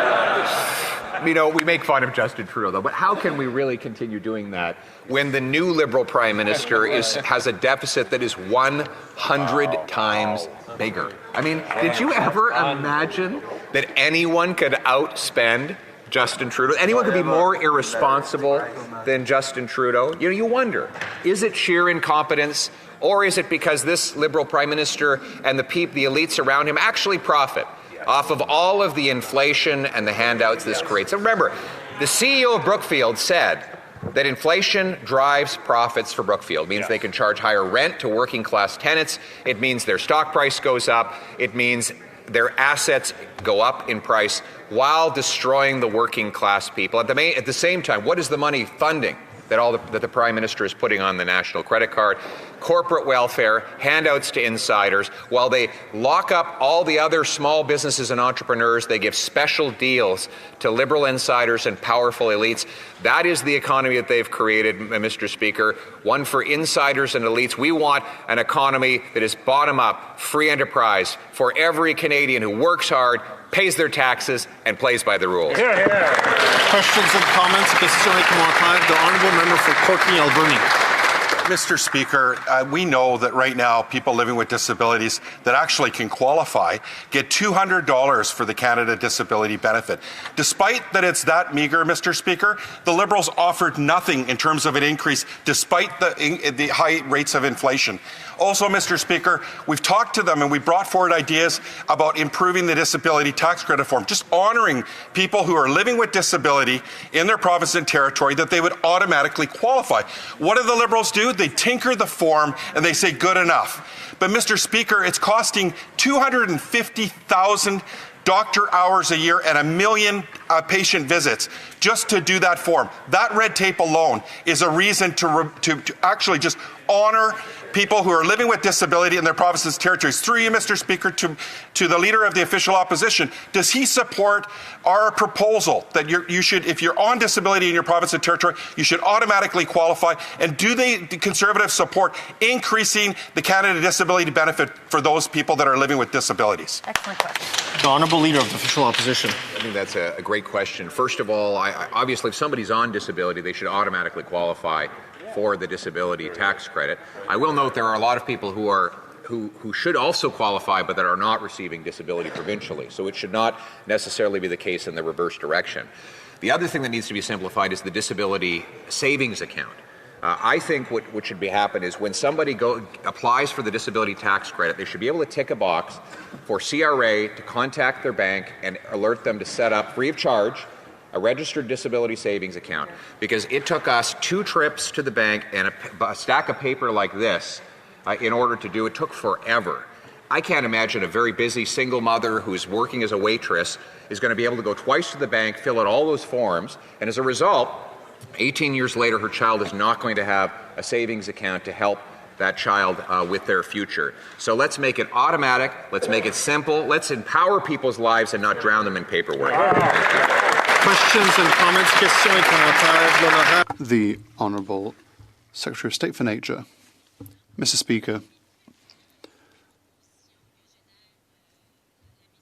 it's curious to see the opposition against the economic update, especially when at every QP we hear how important it is to tackle the challenges faced by all Canadians, especially youth, when it comes to housing. However, in the budget and in the update, we want to build and implement a fund for strong communities, $51 billion.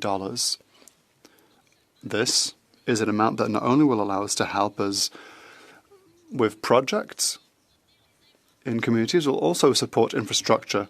Will they support this measure? It's an important one, and it's useful for all of Canada. I will hand the floor over to the leader of the official opposition. There are so many funds and agencies and programs that the government has created to broaden state costs on the shoulder of Canadians. It's difficult to figure out which one she's talking about. Is it perhaps this sovereign fund? It's a fundless fund at the end of the day.